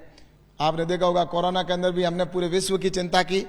तो इसी तरह से जब वेद को हम योगा को पूरे विश्व में ले जाकर विश्व की चिंता कर रहे हैं, तो ऐसे ही श्री अन्न को ले जाकर हम पूरे विश्व की चिंता कर रहे हैं, ऐसे ही वेद को भी हमें सभी दुनिया के अंदर ले जाकर और हमें विश्व की चिंता करते हुए अपने इसको बात को आगे बढ़ाएंगे। और आपको मैं चिदानंद जी महाराज को और पूरे टीम को बहुत बहुत धन्यवाद देता हूं कि ये इसका कार्यक्रम का आयोजन यहाँ पे किया। आगे भी पूरी सब जगह करते हुए इसको आगे बढ़ाएंगे और हमारा स्वागत किया, इसके लिए भी आपको बहुत बहुत धन्यवाद, साधुवाद, प्रणाम, जय हिंद, जय भारत। एक बार जोरदार करतब ध्वनि जारी रखें पीछे। माननीय मंत्री महोदय का श्रीमान कैलाश चौधरी जी का बहुत बहुत आभार करते हैं। सबसे पहले हम आपसे मिले तो आपके पीएस साहब ने यही कहा था कि कोई चिंता मत करो, सब काम हो जाएगा। मंत्री महोदय आपका बहुत बहुत धन्यवाद आपके यशस्वी उद्बोधन के लिए। अब मैं इस कार्यक्रम का, आप सब जानते हैं कि कितना बड़ा उत्तरदायित्व है और किस तरह से हम लोग 2-3 महीनों से लगे हुए हैं इस संपूर्ण कार्यक्रम की अध्यक्षता कर रहे हैं हमारे पूज्य स्वामी चिदानंद जी महाराज, जिनको आप सब जानते हैं योग के बारे में, हमारी वैदिक संस्कृति के प्रचार और प्रसार में स्वामी जी कितना संकल्पित है। हमें उनसे कुछ प्रेरणा लेनी चाहिए। गंगे नमामि गंगे जो सरकार की योजना है उसको निर्मल और स्वच्छ कैसे रख सकते नदियों को, ये पवित्र भावनाएं स्वामी जी देश देशांतर में दे रहे हैं। योग और वैदिक संस्कृति के प्रचार प्रसार में संकल्पित हैं और हमें पूरा आशीर्वाद मिलता है। रात के 12 बजे भी फोन करते हैं कि क्या काम चल रहा है।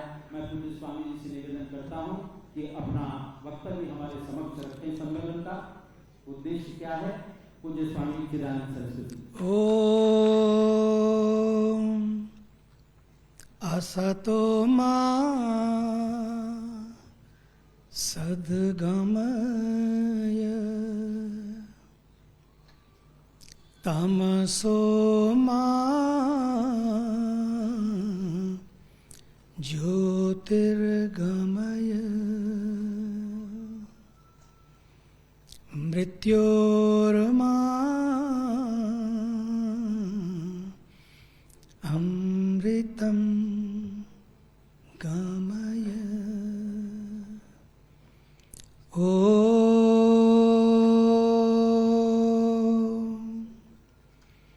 शान्तिः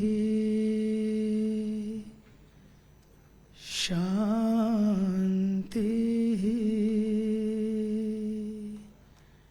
शान्तिः।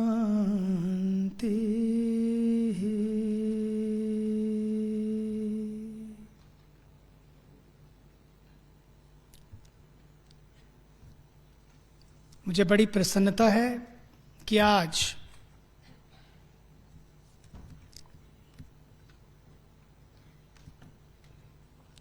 जैसे हमने प्रवेश किया, सबसे पूर्व यज्ञ की आहुतियां हम सबने डाली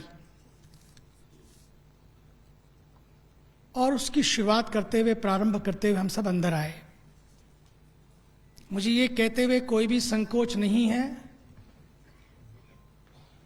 हमने यज्ञ किया, यज्ञ करके अंदर आए और बचपन से मुझे तो यज्ञ अपने घर से भी करने का मौका मिला। मैं तो बहुत छोटा था, 8 साल का, उसके बाद 1 साल का मौन, उसके बाद मुझे जंगल की यात्रा करनी पड़ी, फिर जंगल से लेकर पूरे विश्व की यात्रा। लेकिन सब को यज्ञ करते हुए देखते हुए, यज्ञ में वातावरण उत्पन्न करते हुए भी मुझे इस बात में कोई भी संकोच नहीं है कि आज हमारे देश का सौभाग्य है। हम लोग तो यज्ञ करते हैं, लेकिन आज हमारे देश का सौभाग्य है कि हमारे देश के पास एक ऐसे यशस्वी, ऊर्जावान, तपस्वी प्रधानमंत्री हैं जिनका जीवन ही यज्ञ है। हर पल उनका जीवन यज्ञ है। यही कारण है कि आज इस देश में नहीं, पूरे विश्व में जहां जहां बात आती है, इवन एक समय था कि यहां महाभारत हुआ, लेकिन आज उनकी तपस्या और उनके उन विचारों के कारण मैं देख रहा हूं कि देश अब किसी महाभारत की ओर नहीं बल्कि एक महान भारत की ओर अग्रसर हो रहा है। ऐसी महान भारत की संसद पूरे विश्व में, जो सबसे बड़ा लोकतंत्र है, पूरे विश्व में जो एक अपना इस समय,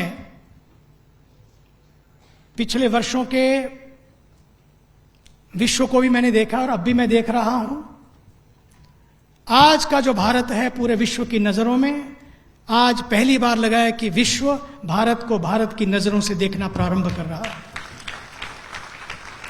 उसी भारत की सर्वमान्य संसद के एक ऐसे सरल, सहज और सौम्य, केवल लोकसभा के अध्यक्ष ही नहीं बल्कि मुझे तो लगता है कि आज की इस वेद विज्ञान संसद के भी उसी सीट पर बैठे हैं आज आप।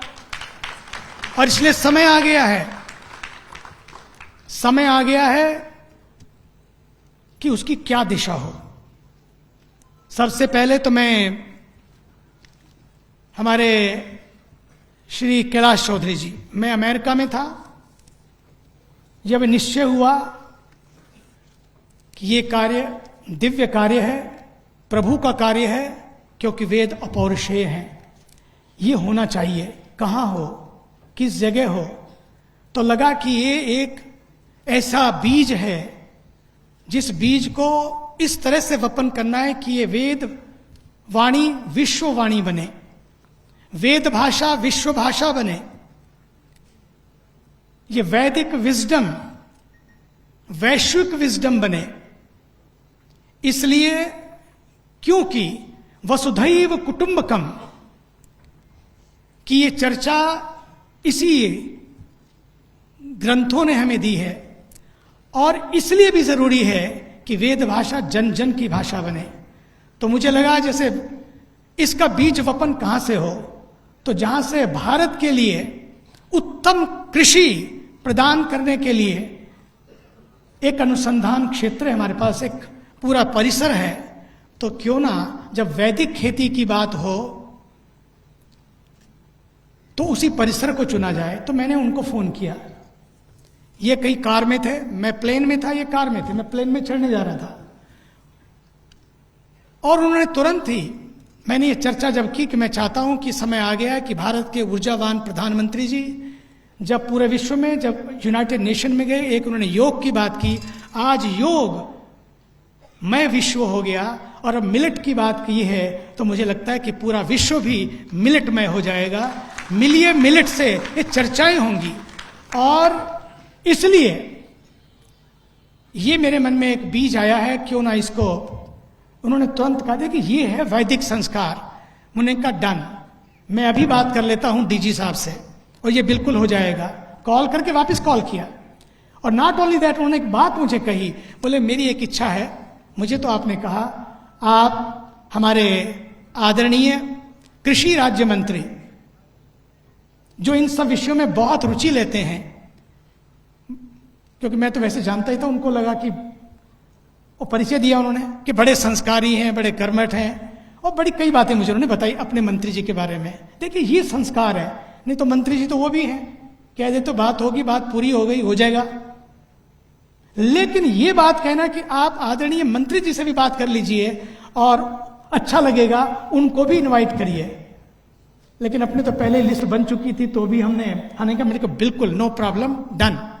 और आज मैं प्रसन्नतापूर्वक कहना चाहता हूं, जस्ट 1 मिनट की कॉल, वो पार्लियामेंट में थे, जैसे पार्लियामेंट से बाहर निकले 5 मिनट के बाद ही फोन आ गया कि कहिए प्रभु। मैंने उनको बताया, उन्होंने भी कहा डन, और उसी समय इसकी पूरी भूमिका बन गई कि क्योंकि परिसर तो चाहिए, और परिसर भी ऐसा जहां पर जो बीज पड़े तो वैश्विक बीज बने, वो वैश्विक वृक्ष बने। और आज समय आ गया ऐसे हमारे आदरणीय श्री नरेंद्र सिंह तोमर जी भी, और साथ ही बैठे हुए जिनको अभी अभी आपने सुना, सागर में गागर भर दिया, वैदिक सागर में गागर की तरह उन्होंने जल भरते हैं, जैसे परिचय कराया इस वैदिक विजडम का। ऐसे हमारे आदरणीय डॉक्टर श्री सत्य प्रकाश जी, वैसे उनके बहुत सारे परिचय हैं, लेकिन और उन्हीं के साथ बैठे हुए हमारे आदरणीय स्वामी आर्यवेश जी, आदरणीय प्रेमपाल जी शास्त्री जी, बड़े विद्वान हैं डॉक्टर साहब, प्रोफेसर साहब, और उन्हीं के साथ पूज्य एक ऐसे ऋषि कि जिन्होंने गुरुकुलों की परंपरा में एक अद्भुत योगदान दिया है। ऐसे हमारे परम पूज्य परम आदरणीय स्वामी प्रणवानंद जी महाराज, और हमारे सभी संत सामने बैठे हैं, स्वामी जैन जी महाराज, मैं सबका नाम लूंगा तो लेट हो जाएगा, और सभी विद्वत वृंद, मातृशक्ति और मेरी प्यारी बहनों और प्यारे भाइयों। अभी बात हो रही थी कैसे, इसका उद्देश्य क्या है। मैं अभी पढ़ रहा था, अभी अमेरिका में मुझे किसी ने विकिपीडिया दिखाया, बोले कि विकिपीडिया पे ऑनलाइन देखा, सब देखा, मुझे लगा विकिपीडिया है तो और विकिपीडिया की कहानी बड़ी अजीब है, कैसे शुरुआत हुई विकिपीडिया की। मैं भी कल मैं बात करूंगा, क्योंकि समय की मर्यादा टाइम से पूर्ण करना है। कैसे विकिपीडिया शुरू, और किसने शुरू किया, और कैसे हुआ, और क्या कमाल हो गया। क्यों नहीं ऐसा हो सकता कि विकिपीडिया की जगह वैदिक पीडिया शुरू करें, वैदिक पीडिया हो, और उसकी शुरुआत हो गई है। हमारे डॉक्टर विमल वधावन, ये अपने डॉक्टर नहीं, अपने विमल वधावन जी सुप्रीम कोर्ट के एडवोकेट अब ऋषिकेश में आके कोरोना काल में पूरी प्रैक्टिस छोड़ दी, आधा पैसा दान कर दिया, फिर लगा ऋषिकेश में रह के अभी थोड़ा बाकी है, वो वापस आए, वो भी दान करके पूरा का पूरा 2 कपड़ों में और कभी नंगे पैर और कभी चप्पल, और आके परमार्थ निकेतन पूरा वेदों के ऊपर ही काफी जबरदस्त काम करने की शुरुआत हो गई है। हमारे जैन जी बैठे हैं, वहाँ 100 बच्चे ऋषि कुमार वहाँ वेदों के ऊपर काम करेंगे। अभी हमारे आदरणीय हमारी अलका जी बैठी हैं, हमारे देवताओं का तो नाम आता है लेकिन हम देवियों को भूल जाते हैं, और सच माने तो देवियां ही इस देश की सबसे बड़ी शक्ति हैं। अलका जी बैठी हैं, अभी मेरे पास दोनों आए थे, दोनों ने बातचीत की और वहां पर यह तय हुआ कि उत्तराखंड की धरती पर हिमालय में 4 वेदों के लिए अच्छे अच्छे विद्वान हो, उसकी शुरुआत होनी चाहिए। मैंने कहा डन, और बहुत शीघ्र ही 4 वेदों के विद्वान वेद पर शोध करने के लिए वहां पर उत्तराखंड की धरती पर हिमालय में बैठकर, मैंने कहा जो भी होगा आप चिंता नहीं करिए। बोले अब ले दे के जहां भी था थोड़ा बहुत इकट्ठा करके इधर से उधर से, अब क्योंकि ईमानदार हैं, वैसे तो पुलिस कमिश्नर थे, चाहते तो पता नहीं क्या क्या भर लेते। बात यह है कि पॉकेट में इतना नहीं है कि 17 बच्चों को भी खिला सके। सच्ची कह रहा हूं, यही ईमानदारी इस देश की, यह है वेद का जीना। वेद को मानो, वेद को जानो, लेकिन वेद को जियो। ये जरूरत है कि वेद को जिए, यह है वेद को जीना। कि 17 बच्चों को खिलाने के लिए दोनों को सोचना पड़ रहा है। मैं क्या 17 नहीं 70 और 170 शुरू हो जाइए, सारी व्यवस्था परमार्थ निकेतन से हो जाएगी, क्योंकि वेद के प्रचार को आगे बढ़ाना है। क्योंकि यही तो हमारे देश के एक ऐसे महर्षि 200 वर्ष पूर्व जिन्होंने पहले उद्घोष दिया कि आइए वेदों की ओर लौटो और अपनी प्रभुता को समझो। हम अपनी प्रभुता को ही भूल गए। उस प्रभुता को समझने के लिए भारत के ऊर्जावान प्रधानमंत्री जी ने, इसलिए जब उन्होंने सबसे पहले कार्यक्रम की शुरुआत की, घोषणा की, हम सुन रहे थे, देख रहे थे कि किस तरह से उन्होंने महर्षि दयानंद जी के उन कार्यों को, उस समय कैसा क्रांतिकारी समय था वो, कितनी मुसीबतें थी, लेकिन उन्होंने सबसे अपनी तपस्या, अपनी पवित्रता के बल पर उन्होंने मुचैटा लिया, सबसे भिड़े, सबसे लड़े और आगे बढ़ते ही चले गए। ना डरे, ना किसी को डराया, लेकिन अपनी बात को आगे बढ़ाया। और यही आज का कारण है कि आज भारत के प्रधानमंत्री जी ने, फिर आदरणीय अमित शाह जी गुरुकुल में जब पधारे, उन्होंने भी कमाल कर दिया। जो उस दिन बोले वो सुनने लायक है, क्योंकि समय की मर्यादा है, मैं नहीं कहना चाहूंगा अभी सारी बातें। आदरणीय सत्यपाल जी ने सारा कार्यक्रम किया था, अद्भुत था वो कार्यक्रम, इतनी भीड़, इतने लोग, इतनी सुंदर कार्यक्रम। लेकिन अंतिम बात, क्योंकि समय की मर्यादा है, देखो अभी अभी बात चल रहे थे कि इतनी पुरानी, हजारों साल पहले, पर मुझे लगता है कि ये कोई किताब नहीं है भैया। औरों के पास होगी किताब, एक एक होगी औरों के पास एक एक किताब, लेकिन ये केवल एक किताब नहीं है, बल्कि ये पूरे जीवन का हिसाब है। इसमें जीवन को कैसे सजाना है, जीवन को कैसे बनाना है, कैसे अपनी बैलेंस शीट को बनाना है, ये पूरा का पूरा गणित, पूरी की पूरी साइंस इस पूरे वेद में है। कैसे अपनी बैलेंस शीट को बनाओ। You have to watch every day to yourself. I want to tell the students of today, the youth of today, the science and spirituality must go together, and Veda is pure science, nothing but science, but nothing but science. आप बात करते हैं internet की, अभी विमान की बात कर रहे थे, इंटरनेट की बात करते हैं। इंटरनेट चाहिए, जरूर चाहिए, इसलिए भारत के प्रधानमंत्री जी बार बार डिजिटल इंडिया की बात करते हैं। चाहिए, लेकिन इसके साथ साथ इंटरनेट आपको पूरे वर्ल्ड से जोड़ सकता है, लेकिन खुद से नहीं, खुद से नहीं। आपने देखा होगा एक कार में बैठे हुए 5 लोग सबसे जुड़े होते हैं, लेकिन खुद से कटे होते हैं। उन 5 से कटे होते हैं, सभी बिजी हैं अपने अपने स्मार्टफोन के ऊपर। अब सोचिए तो सही, लेकिन वेद कहता है जीवन ऐसा जियो, कट कर नहीं, ना काट कर जियो, ना कट कर जियो, जुड़ कर जियो। यही तो हमारा वेद है। और इसलिए आज इंटरनेट हो, लेकिन साथ साथ इनरनेट हो। अगर आप भीतर से कट गए, खुद से कट गए, तो क्या करेगा इंटरनेट। बड़े बड़े लोगों के पास सब कुछ है, मैंने पूरे विश्व में देखा है। मुझे तो 45 साल पहले अमेरिका जाने का और पूरे विश्व में जाने का अवसर मिला है। विश्व के राष्ट्राध्यक्षों को मिलने का अवसर मिला है। विश्व के उन सभी मंचों पर जाने का अवसर मिला है। उन सभी मंचों पर जाकर मैंने देखा है, सब सेट है, लेकिन लाइफ अपसेट है। क्या करोगे। मैं देखता हूं कि लोगों ने बड़ी कमाइयां की। वेद कहता है कमाई करो, बड़ी बड़ी कमाई की, लेकिन कमाई करके अलमारियों के शेल्फ भर गए, लेकिन सेल्फ खाली हो गया।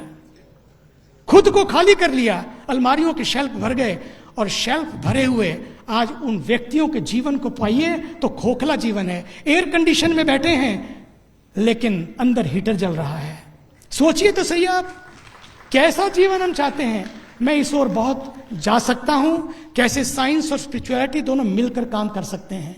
आज हमें इसी की आवश्यकता है। इंटरनेट भी चाहिए और इंटरनेट भी चाहिए, उसमें दोनों में सेतु बनाने के लिए भारत के ऊर्जावान प्रधानमंत्री आज इसलिए कहते हैं वी नीड्स, हमको स्पिरिचुअलिटी भी चाहिए, हमको अध्यात्म भी चाहिए, हमको साइंस, हमको विकास भी चाहिए, हमको विरासत भी चाहिए, हमको इंफ्रास्ट्रक्चर भी चाहिए, हमको इंफ्रास्ट्रक्चर भी चाहिए। वेद आपको इंटरनली स्ट्रक्चर करता है, भीतर से जोड़ता है, आपको अपने मूल और मूल्यों से जोड़ता है, अपनी जड़ों से जोड़ता है। पेड़ कितना भी सुंदर क्यों ना हो, लेकिन जड़ें सूख जाएं, जड़ें कट जाएं, जड़ों में दीमक लग जाए तो पक्का मानकर चलिए 250 पुराना वर्ष का पेड़ मैंने देखा टॉन्स वन में, यमुना नदी के किनारे 250 वर्ष पुराना, दीमक लगी और गिर गया, खत्म हो गया। आज हमारे युवाओं को यह जानना होगा, अगर आप चाहते हैं कि जीवन में हरियाली बनी रहे, जीवन में खुशहाली बनी रहे, तो पक्का मानिए, क्योंकि पानी और पेड़ जब साथ साथ होते हैं ना, पता है क्या होता है, हरियाली होती है। जहां पानी, जहां पेड़ साथ साथ होंगे हरियाली होगी, और जहां संस्कृति और संस्कार साथ साथ होंगे वहां जीवन में खुशहाली होगी। इसलिए वैदिक संस्कृति और वैदिक संस्कार, इन सबको आगे लाने के लिए आज का ये कार्यक्रम है, जिसमें कल और आज दोपहर के सेशन में खेती की बात होगी, मिलेट की बात होगी, मोटे अनाज की। मजे की बात है, अनाज मोटा और करता है पतला, ये विज्ञान है। जो खा ले उसको, अनाज मोटा लेकिन करता पतला। अगर हेल्दी रहना है तो पक्का मानिए आप मोटा अनाज खाइए। इसलिए भारत के प्रधानमंत्री जी, हमारे यहां G20 होने जा रहा है, तो सबको हमने पक्का किया मोटा अनाज ही खिलाना है। और मोटा अनाज क्यों, उसकी एक पुस्तिका भी हो छोटी सी। मुझे तो ये लगता है आदरणीय अध्यक्ष महोदय, आदरणीय पवित्र हृदय बिरला जी, आदरणीय तोमर जी और आप सब, मुझे तो यह लगता है कि G20 एक शुरुआत है। G20 एक शुरुआत है, और आने वाले समय में G20 नहीं बल्कि जी ऑल होगा। जी ऑल, यही तो वेद की वाणी है। और जी ऑल, और फिर कहेंगे जब मिलेंगे एक दूसरे के साथ, कहेंगे जी ऑल और जियो ऑल, जियो ऑल। यही भारत है। Bharat has never attacked anybody. India is not a piece of land, India is a land of peace. India is a land of peace. इसलिए भारत की इस धरती ने जियो ऑल का संदेश दिया है। इसलिए अब जियो ऑल भी होगा, जी ऑल भी होगा। और अगर उसके लिए कुछ चाहिए, उसके लिए वैदिक विजडम चाहिए। उस वैदिक विजडम के लिए आज आपने ये परिसर देकर सचमुच एक नए द्वार को खोल दिया है हर क्षेत्र के लिए। मैं आपका भी पुनः अभिनंदन करता हूं, प्रोफेसर धर्मेंद्र शास्त्री जी और मेरे प्रिय डॉक्टर देवेश। मिलकर जिस तरह से आपने अपनी इसको काम किया रात दिन, उनका और उनकी पूरी टीम का। देखो भैया, करता काम कोई है, नाम किसी का होता है। जलते तेल और बत्ती नाम दिए का होता है। कई बार ऐसा लगता है कि हम ही लोग बैठे हैं। भैया, उस दिए को जलाए रखने के लिए भारत के प्रधानमंत्री ने जो दिया जलाया है ना, ये उसी में तेल और बत्ती का काम करने वाले हमारे सभी महापुरुषों को पुनः उनके लिए लंबी आयु की और स्वास्थ्य की कामना करते हुए, भारत माता की वंदे वंदे। धन्यवाद।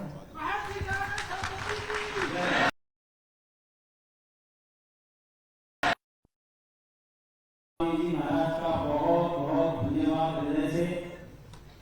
शेल्फ तो बहुत भरे हैं लेकिन शेल्फ खाली पड़े हुए हैं। का बहुत वक्तव्य सुंदर आपने दिया है महाराज जी ने। हम बहुत ही आपका पूरे विश्व परिषद की ओर से, परमार्थ निकेतन ऋषिकेश की ओर से भी आपका स्वागत करते हैं, अभिनंदन करते हैं। और जितने भी आए भाई बहन और प्यारे बच्चे, रिसर्च स्कॉलर्स, सब जितने विद्वान बैठे हुए हैं, आप सबकी ओर से मैं पूज्य स्वामी जी के चरणों में नमन करता हूं और आशा करता हूं कि भविष्य में भी आपका आशीर्वाद इसी प्रकार से हमको मिलता है। भाइयों बहनों, वैदिक कृषि की बात होगी, अनेक सत्रों में जल पर्यावरण संरक्षण इसकी भी चर्चा होगी। और इस सभागार में आप थोड़े से लोग बैठे हैं, थोड़े से का मतलब है जितने भी बैठे हैं, पर ये जितने भी विचार हैं इन विद्वानों के ये पूरे विश्व में जा रहे हैं और इसके लिए हमारे मीडिया चैनल्स के सभी भाइयों को हम बहुत बहुत हृदय से धन्यवाद करते हैं। आस्था चैनल आचार्य बालकृष्ण जी ने कहा कि मेरे पास आए हो, ये दोनों दिन आपका लाइव होता रहेगा।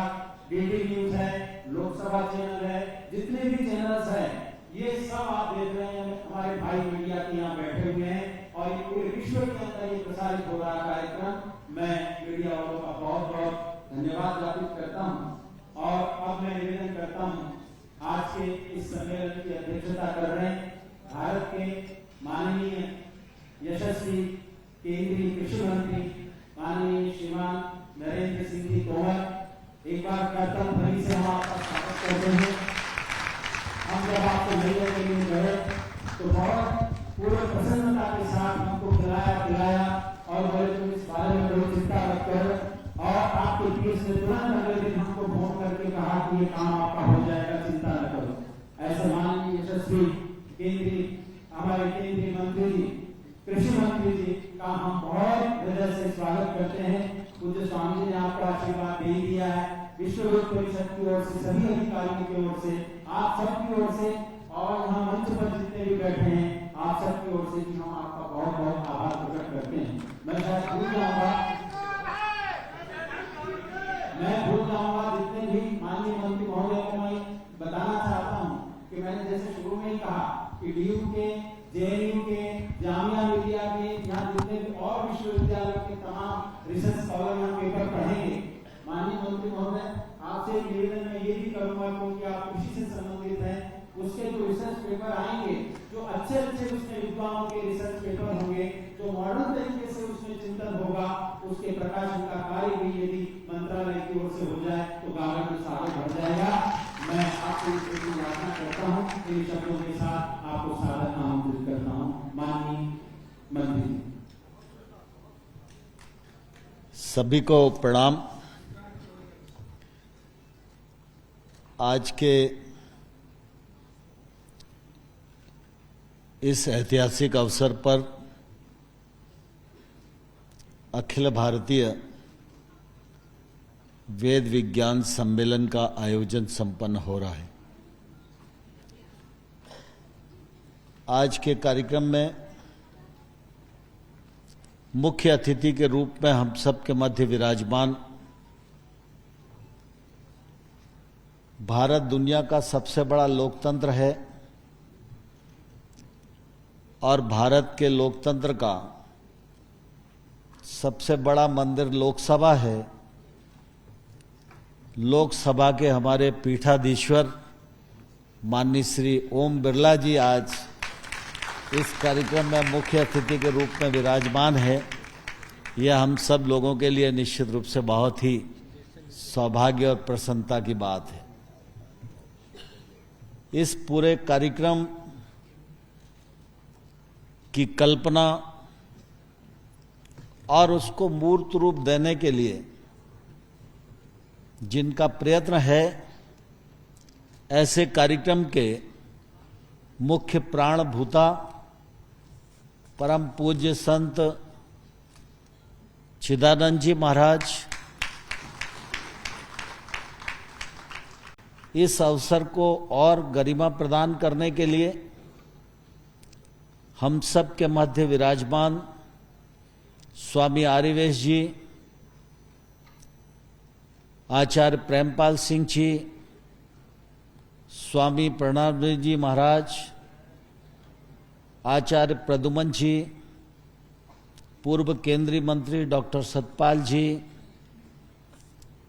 आईसीआर में पूरे देश में कृषि शिक्षा का भार जिनके ऊपर है, ऐसे डॉक्टर अग्रवाल साहब, और इस अवसर पर विराजमान सभी संतजन, विद्वज्जन, विद्यार्थीगण, मीडिया के मित्र और उपस्थित सज्जनों, आज आप सब वेद विज्ञान सम्मेलन में भाग लेने के लिए आए हैं। मैं मंच पर विराजमान सभी अतिथिगण और आप सबका कृषि और किसान कल्याण मंत्रालय की ओर से हृदय से बहुत बहुत स्वागत करता हूं, बहुत बहुत अभिनंदन करता हूं। मेरे लिए प्रसन्नता का क्षण है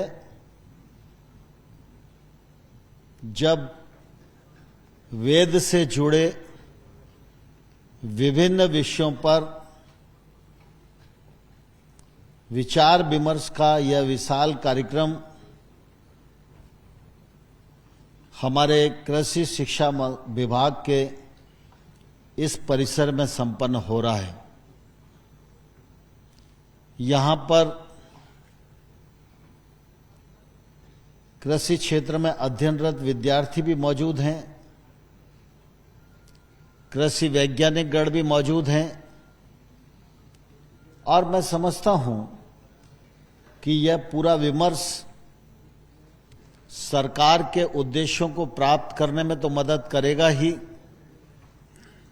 लेकिन हमारे वेदों की जो रोशनी है वो सब तक पहुंचे, उस दिशा में भी यह मील का पत्थर साबित होगा, ऐसा मुझे पूरा विश्वास है। चिदानंद जी महाराज संत तो हैं ही और संत की तुलना किसी से नहीं हो सकती, लेकिन सामान्य तौर पर हम सब यह जानते हैं कि संत वही जो साधना में रत है और साधना वही जो परम गति को प्राप्त कराए। लेकिन साधना के साथ साथ ईश्वर ने हमको मनुष्य बनाया है, तो भक्ति तो जरूरी है, साधना भी जरूरी है, लेकिन कर्म साधना का भी महत्व वैसा ही है। और मैं समझता हूं चिदानंद जी महाराज साधक तो हैं ही, लेकिन कर्म साधना के भी वे अतुलनीय अग्रदूत हैं। यह हम सब लोगों के लिए सौभाग्य की बात है। आज वेद विज्ञान सम्मेलन में हम सबके मध्य उपस्थित हैं, लेकिन इसके पूर्व भी चाहे वो स्वच्छ भारत अभियान का विषय हो, चाहे गंगा जी को निर्मल करने का विषय हो, गंगा जी के किनारे जैविक खेती का विषय हो, पर्यावरण की रक्षा का विषय हो, ऐसे अनेक विषय और ज्वलंत प्रश्न देश और दुनिया के साथ खड़े हुए हैं। उन सबको समाधान मिले, उन सबके साथ सहकार हो, उन सबके निमित्त जागृति आवे, लोग उनके समाधान के लिए एक मंच पर आए। इस दृष्टि से भी चिदानंद जी महाराज का जो योगदान है, उस योगदान की जितनी प्रशंसा की जाए, मैं समझता हूं वो कम ही है। आज उन्हीं की प्रेरणा से यह विशद कार्यक्रम आयोजित किया जा रहा है। हम सब इस बात को भलीभांति जानते हैं कि दुनिया तो एक है, दुनिया की समस्याएं भी एक जैसी हैं, लेकिन दुनिया में अलग अलग देशों के पृथक पृथक चिंतन हैं। लेकिन इन सब का विश्लेषण करें तो ध्यान में आएगा भारत ही एकमात्र ऐसा देश है जिसके चिंतन में देश के साथ साथ विश्व के कल्याण की भी भावना निहित है। हम वसुधैव कुटुंबकम की भावना के आधार पर विचार करते हैं, उसी के अनुसार चलने का प्रयास करते हैं। और यह भाव सिर्फ नारे के लिए नहीं, पुस्तक के लिए नहीं, भाषण के लिए नहीं, वसुधैव कुटुंबकम का भाव हमारे कृतित्व से भी और हमारे व्यक्तित्व से भी झलकता हुआ दिखाई देता है। इसका प्रत्यक्ष उदाहरण नरेंद्र मोदी जी का नेतृत्व आज दुनिया में इस कल्पना को साकार करने के लिए प्रयत्नशील है। यह सच है कि हमारे भारतीय ग्रंथ वेद, इसकी कोई तुलना नहीं है। मैं समझता हूं कि वेद इतना विशद है कि अभी हजारों साल लग जाएंगे वेदों पर अनुसंधान करते करते। समय कम पड़ जाएगा लेकिन अनुसंधान पूरा नहीं होगा। ऐसा कुछ दुनिया में नहीं है जो हजारों वर्षों पूर्व हमारे पूर्वजों ने वेदों में उल्लिखित नहीं किया हो। मैं उसके विस्तार में नहीं जाना चाहता, लेकिन मैं इतना जरूर कहना चाहता हूं कि वैदिक रीति, वैदिक नीति, वैदिक संस्कृति और वैदिक कृषि और वैदिकता का भाव, यह निश्चित रूप से भारत को ही नहीं, जो इस पर चलने का प्रयास करेगा उस मानव मात्र का यह जीवन भी सार्थक होगा और उसका परलोक भी सार्थक होगा। इस बात की गारंटी हमारा वेद विज्ञान देता है।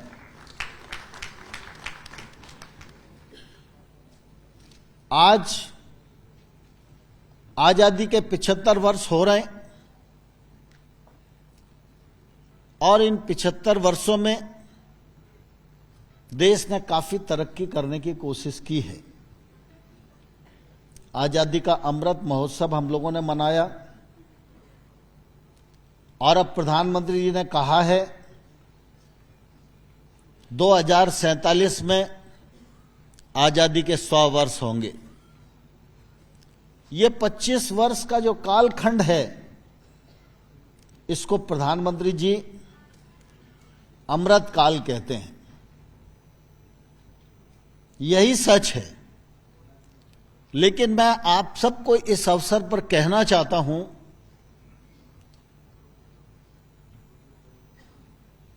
कि ये जो 25 वर्ष का कालखंड हमारे सामने है, यह भारत के सांस्कृतिक पुनरुत्थान का कालखंड है। एक समय हम कल्पना नहीं करते थे कि वेदों के अनुसार दुनिया चलेगी, भारत के अनुसार दुनिया चलेगी, प्रकृति के अनुसार दुनिया चलेगी, पूरकता के सिद्धांत पर दुनिया चलेगी, वसुधैव कुटुंबकम के सिद्धांत पर दुनिया चलेगी। लेकिन आज पूरे दुनिया में जिस प्रकार से वैश्विक स्तर पर विचार हो रहा है, मैं समझता हूं यह कालखंड भारत के सांस्कृतिक पुनरुत्थान के माध्यम से समूची दुनिया जो भौतिकता की अग्नि में दग्ध है, उसको शाश्वत शांति का संदेश देने में पूरी तरह सफलता प्राप्त करेगी। और ऐसे समय पर जब वेद विज्ञान की दृष्टि से विचार हो, शिक्षा में उसका समावेश हो, जीवन के हर पहलू पर हम उसको स्वीकार करके आगे बढ़ने का प्रयास करें, तो मैं समझता हूं कि इससे अच्छा कालखंड हमें कोई और मिलेगा नहीं।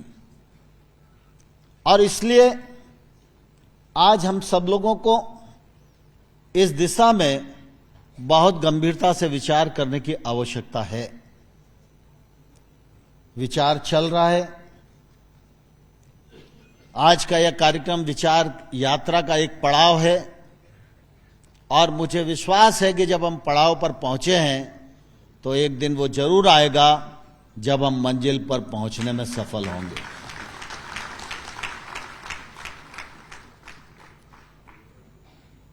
सवाल वैदिक कृषि का नहीं है। वेद तो हर क्षेत्र में है। गणित में जाओ तो वेद गणित है, साइंस में जाओ तो वैदिक साइंस है। जिस क्षेत्र में भी जाएंगे वेद आपका मार्गदर्शन करने के लिए तैयार हैं। जहां तक कृषि का क्षेत्र है, हम सब जानते हैं कृषि मानव जीवन का आधार है और पुरातन काल से कृषि विज्ञान के बारे में कल्पना प्रकृति के साथ तालमेल करते हुए हमारी संस्कृति में विद्यमान है। वेदों को भी अगर हम देखेंगे तो ध्यान में आएगा कि ऋग्वेद हमें बताता है कि गलत रास्ते से धन मत कमाओ, खेती का कौशल्य सीखो, परिश्रम करो और उसके बाद सम्मानजनक धन प्राप्त करो, उससे जीवन यापन करो। अथर्ववेद को अगर हम देखेंगे तो ध्यान में आएगा अथर्ववेद में खेती की दृष्टि से, हमारी गौ माता की दृष्टि से, बैलों की दृष्टि से, कृषि के उपकरण की दृष्टि से सारा उल्लेख मिलता है और साथ ही साथ यह भी कहा गया है कि जो धरती माता हमको अन्न देती है, खेती करने से पहले उस धरती माता की पूजा करो, आराधना करो, उससे आशीर्वाद मांगो।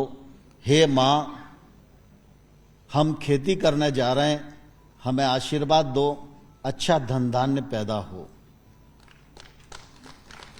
यजुर्वेद में देखेंगे तो हमारी सारी फसलों का विवरण हम सबको मिलेगा।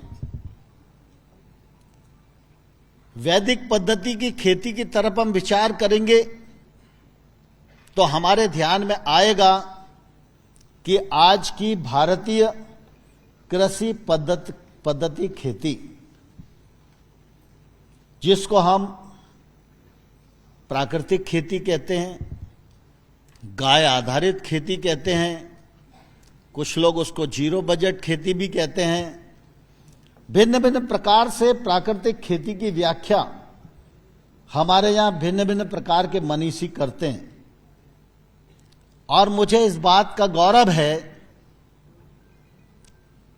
कि वेदों में जिस प्रकार की खेती की कल्पना की गई है वह प्राकृतिक खेती आज भारत सरकार में नरेंद्र मोदी जी के नेतृत्व में प्राथमिकता पर है और उस पर सरकार पूरा बल प्रदान कर रही है। प्राकृतिक खेती और बढ़े और रासायनिक खेती के कारण जो मृदा का क्षरण हो रहा है, जैविक पदार्थों को जो आघात हो रहा है, पर्यावरण को जो नुकसान हो रहा है, इससे बचाया जा सके, इसके लिए भी प्राकृतिक खेती और वैदिक ज्ञान जरूरी है। इसलिए आज जिस कैंपस में हम बैठे हैं, भारतीय कृषि अनुसंधान परिषद, ये कृषि शिक्षा के क्षेत्र में काम करती है। पूरे भारतवर्ष में कृषि शिक्षा का काम हमारे डॉक्टर अग्रवाल बैठे हैं, ये देखते हैं। लगभग 74 विश्वविद्यालय हैं, महाविद्यालय तो अनेक हैं, स्कूली शिक्षा में भी कृषि शिक्षा आवे, इसके भी प्रयत्न हो रहे हैं। नई शिक्षा नीति का समावेश कृषि शिक्षा में हो, इसे भी समाविष्ट करने का प्रयास किया गया है। लेकिन कृषि शिक्षा में वैदिक कृषि और प्राकृतिक कृषि का समावेश हो, इसका पूरा पाठ्यक्रम सिलेबस बनाकर डॉक्टर आर.सी. अग्रवाल की कमेटी ने पूरे भारत में लागू करने का काम किया है। इससे हम अंदाज लगा सकते हैं कि हमारे प्रधानमंत्री नरेंद्र मोदी जी वैदिक ज्ञान के प्रति कितने प्रतिबद्ध हैं। आज देश में 4 लाख हेक्टेयर क्षेत्र में प्राकृतिक खेती हो रही है। राज्य सरकारें, केंद्र सरकार, आईसीआर के हमारे सभी कृषि वैज्ञानिक इस दिशा में काम कर रहे हैं। और इस बार हम लोगों ने बजट में 1500 करोड़ रुपए का प्रावधान किया है प्राकृतिक खेती को बल प्रदान करने के लिए। इस बार बजट आपने सुना होगा तो 10,000 इनपुट सेंटर खोले जा रहे हैं। 1 करोड़ किसानों को प्राकृतिक खेती के कवर के अंदर लाना, यह सरकार ने लक्ष्य तय किया है, क्योंकि हम रासायनिक खेती और प्राकृतिक खेती के बीच में संतुलन बनाना चाहते हैं, मृदा की रक्षा करना चाहते हैं, धरती की उर्वरा शक्ति को जीवंत रखना चाहते हैं। और इसी दृष्टिकोण के आधार पर प्रधानमंत्री जी ने जब योगा की दृष्टि से पूरी दुनिया को मार्गदर्शन दिया और आज योग विद्या जो भारत की विद्या है वो पूरी दुनिया की मान्य विद्या बन गई, ठीक इसी प्रकार से मिलेट्स कहें, मोटा अनाज कहें, पोषक अनाज कहें, लेकिन सामान्य तौर पर यह सब गरीब की थाली का भोजन बनकर रह गया था। जो संपन्न लोग हैं वो धान और चावल का सेवन करने लगे थे। मोटे अनाज को भोजन की थाली में जितना सम्मान चाहिए उसका अभाव हो गया था। परिणाम स्वरूप मोटे अनाज का उत्पादन कम हो रहा था। जब हम अपने देश के बारे में विचार करेंगे तो ध्यान में आएगा मोटा अनाज छोटा किसान पैदा करता है। मोटा अनाज वर्षा आधारित क्षेत्र में पैदा होता है। मोटा अनाज बिना फर्टिलाइजर के पैदा होता है। मोटा अनाज कम सिंचाई में पैदा होता है। मोटा अनाज कम लागत में पैदा होता है और मोटा अनाज पैदा भी होता है, वो पौष्टिकता से भरपूर भी है। और मोटे अनाज की खेती जहां होती है वहां भूमि की उर्वरा शक्ति भी बढ़ने में यह खेती मददगार होती है। इसलिए प्रधानमंत्री जी ने स्वस्थ आहार दुनिया को मिले, इसलिए संयुक्त राष्ट्र संघ में मोटे अनाज के विशेषताओं को प्रतिपादित किया। और मैं धन्यवाद देना चाहता हूं यूएन के लोगों ने को, उन्होंने 2023 मिलेट्स ईयर के रूप में घोषित किया और आज पूरी दुनिया भर में मिलेट्स की धूम है। यह मोटा अनाज हमारे देश में छोटे किसान की ताकत बढ़ाएगा, देश में इसकी प्रोसेसिंग बढ़ेगी, एग्री स्टार्टअप्स बनेंगे, रोजगार के अवसर बढ़ेंगे और हमारा जो उत्पाद है वो दुनिया भर में लोकप्रिय होगा और हमारे व्यापार को भी इससे बल मिलेगा। स्वाभाविक रूप से इसी दृष्टिकोण के आधार पर आज देश भर में नरेंद्र मोदी जी के नेतृत्व में काम हो रहा है। लेकिन जब हम वैदिक खेती की बात करते हैं, जब हम प्राकृतिक खेती की बात करते हैं, तो निश्चित रूप से मुझे ध्यान में आता है कि महाकवि कालिदास जी ने कहा था कि जो प्राचीन है यह पुरातन है, इसलिए छोड़ देना समझदारी नहीं है, और यह आधुनिक है इसलिए अपना लेना यह भी समझदारी नहीं है। दोनों की अच्छाइयों में समन्वय करके अपना रास्ता तय करना चाहिए, तो ही वो रास्ता ठीक रास्ता हो सकता है। और मुझे प्रसन्नता है कि प्रधानमंत्री नरेंद्र मोदी जी के नेतृत्व में बहुत सारे रिसर्च करने के बाद जो ठीक रास्ता हो सकता है, जो भारत को श्रेष्ठ भारत के रूप में स्थापित कर सकता है, जो भारत को पुनः विश्व गुरु के स्थान पर अधिष्ठित कर सकता है, उस रास्ते पर भारत सरकार चल रही है। उस रास्ते को और पुष्ट बनाने के लिए आज का यह वैदिक सम्मेलन निश्चित रूप से बहुत ही मददगार होगा, सहायक होगा, और मुझे पूरा भरोसा है कि सम्मेलन में विमर्श के जो निष्कर्ष आएंगे, उन निष्कर्षों पर हम गंभीरता से विचार करके उनको आगे बढ़ाने का प्रयत्न करेंगे। पुनः एक बार माननीय ओम बिरला जी का हृदय से स्वागत, और चिदानंद महाराज जी ने इस कार्यक्रम की आयोजना की, उनको हृदय से धन्यवाद। जय भारत। माननीय मंत्री जी का बहुत बहुत धन्यवाद करते हैं। अक्षय माँ दीजिए कृषि में कृषस्व, खेती करो जीवन से मत करो, माता भूमि पुत्रों हम पृथ्वी, भूमि हमारी माँ है और हम इसके पुत्र पुत्रियां हैं का दिव्य उद्बोधन आपने हमारे समक्ष रखा। माननीय मंत्री जी का मैं बहुत हृदय से स्वागत करता हूँ, अभिनंदन करता हूँ विश्व वेद परिषद और परमार्थ निकेतन की ओर से। आपने अपना अमूल्य समय दिया। अब हम जिनकी प्रतीक्षा कर रहे हैं, भारत के माननीय लोकसभा के अध्यक्ष माननीय श्री ओम बिरला जी से मैं सादर निवेदन करता हूँ, कृपया आप आए और अपना वक्तव्य हमारे समक्ष रखें। एक बार करतल ध्वनि से आपका हम अभिनंदन करते हैं। कृषि मंत्री जो खुद भी किसान हैं और उन्होंने वेद के बारे में, वेद विज्ञान के बारे में और कृषि और वेद का संबंध बताते हुए अपनी बात को रखा।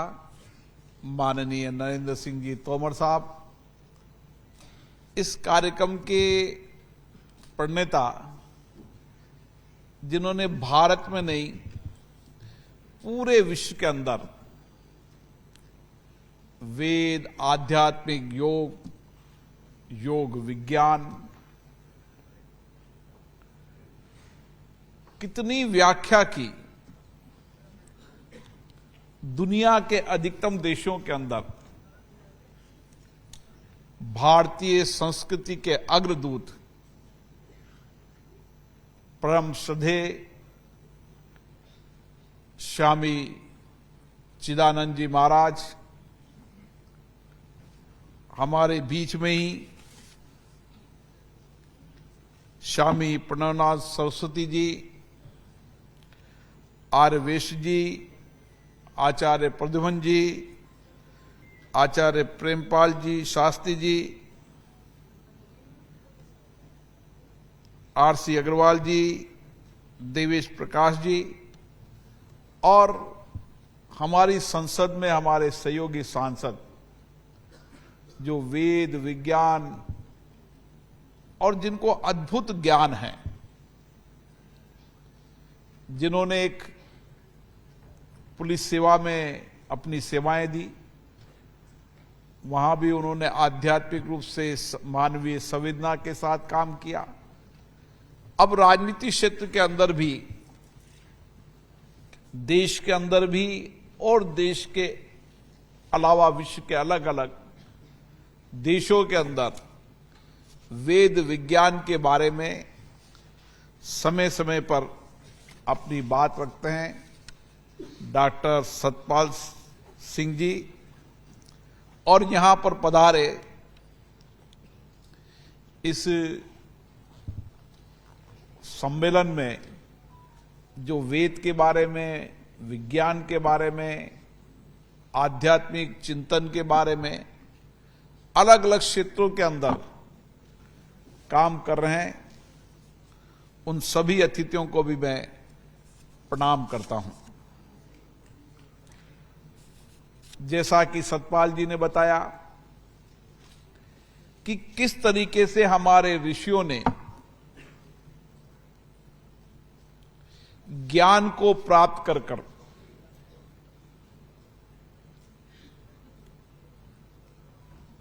और वेदों की रचना की, वेदों के बारे में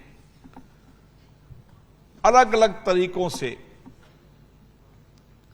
जिन्होंने समय समय पर अपनी तप तपस्या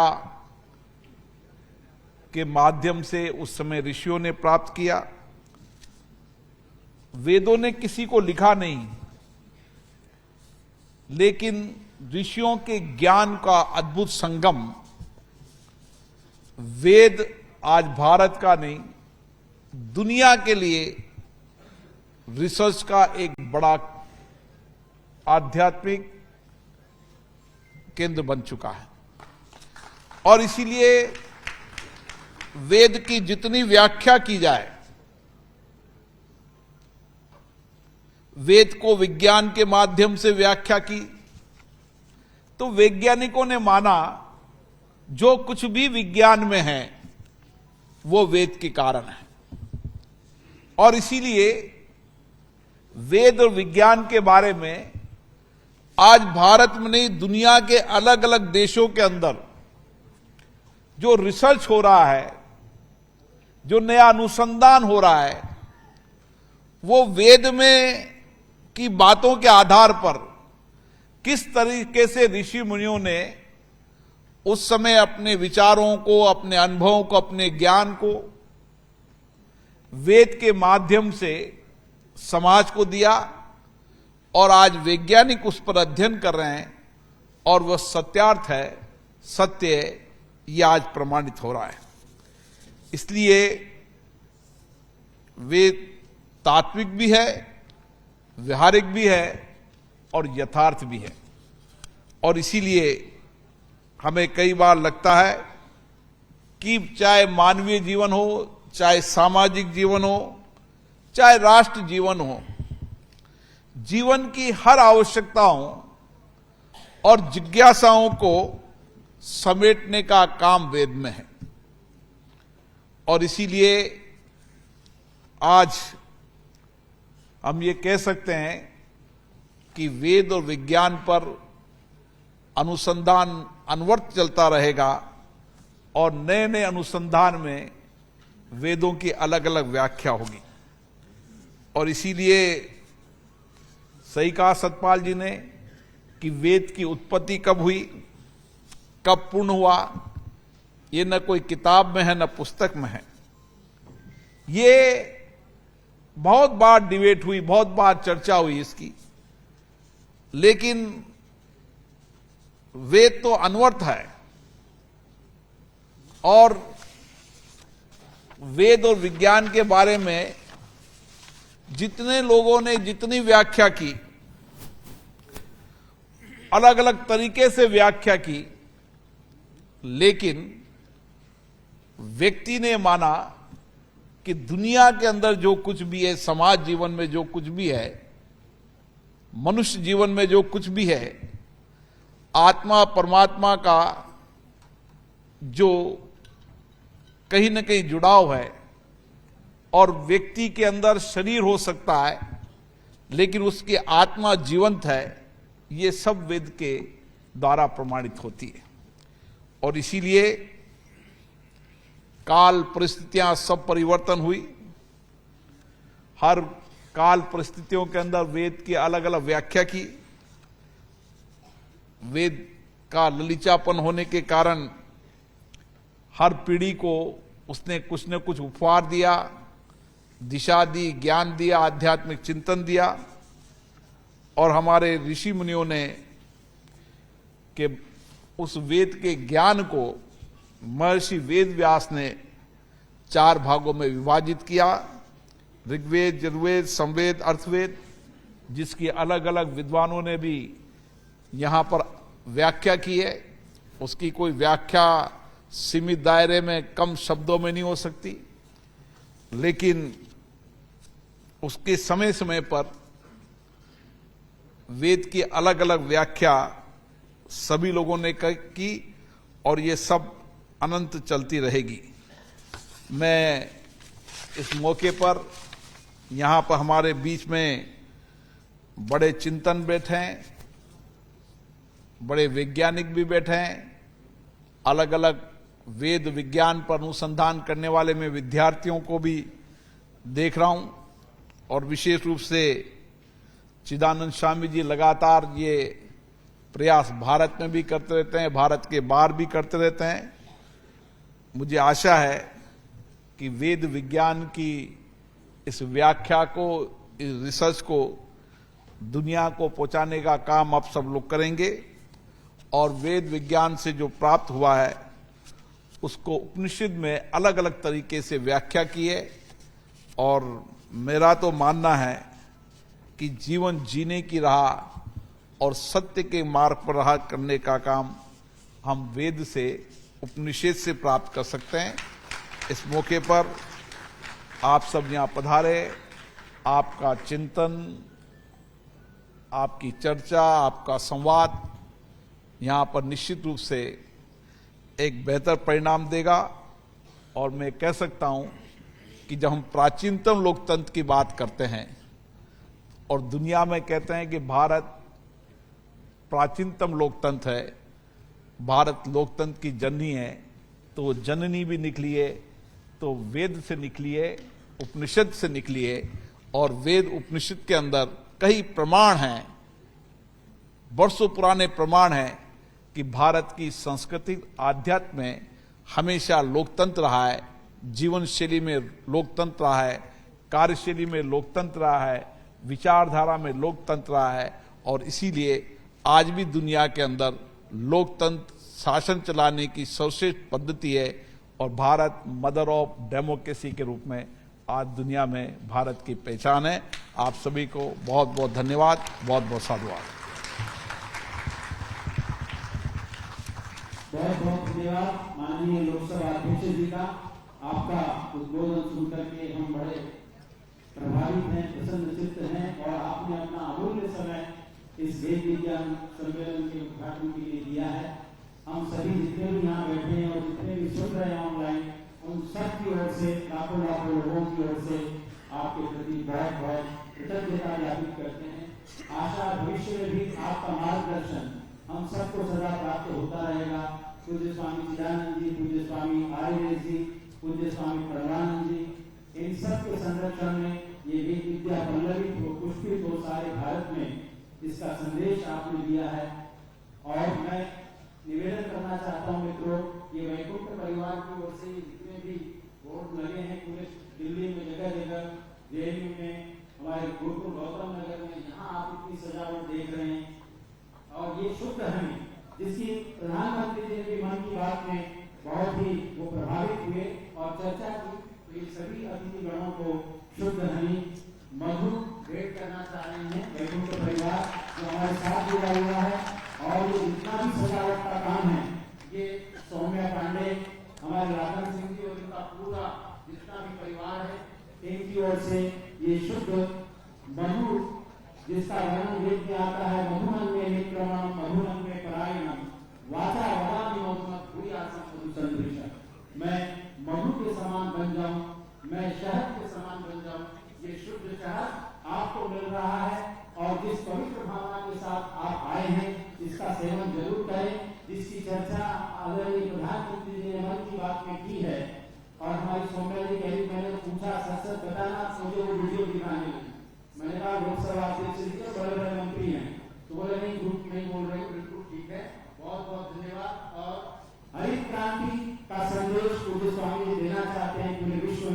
पूरे भारत में माननीय चिदानंद स्वामी जी, तो सबको प्रतीक के रूप में रुद्राक्ष का वृक्ष हम दे रहे हैं। वृक्षाणाम पतये नमः यजुर्वेद में लिखा है, वृक्ष वनस्पतियां औषधियां देव शांति अंतरिक्षम शांति पृथ्वी शांति। बस आपका 5 मिनट का समय मैं और लेना चाहता हूँ।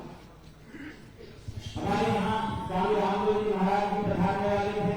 आचार्य बालकृष्ण जी ने भी कहा था मैं जरूर आऊंगा, लेकिन किसी कारणवशात नहीं आ पाए, लेकिन पतंजलि परिवार यहाँ पर है, तो मैं माननीय लोकसभा अध्यक्ष जी, माननीय मंत्री जी और सभी सन्यासियों से निवेदन करता हूँ कि केवल 5 मिनट आपसे मैं लेना चाहता हूँ, केवल 5 मिनट उनकी प्रस्तुति जरूर देखेंगे बच्चों की।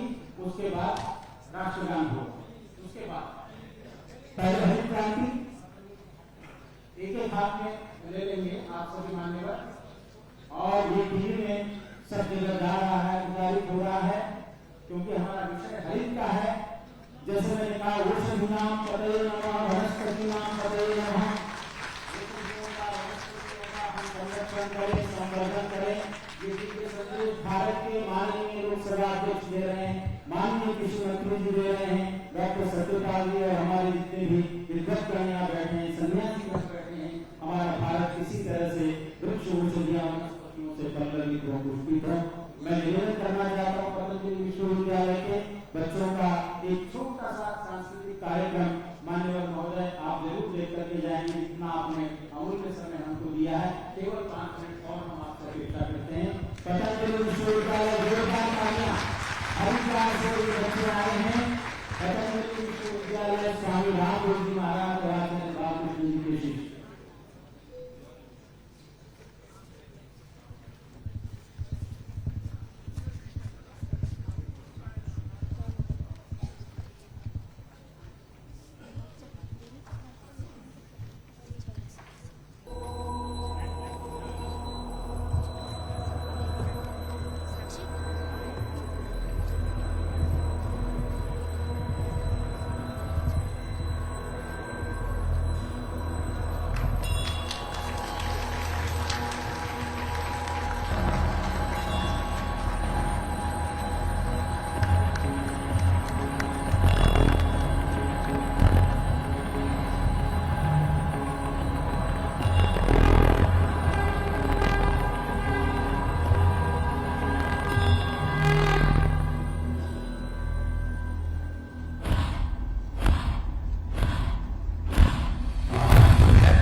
जिस कहीं की कथा है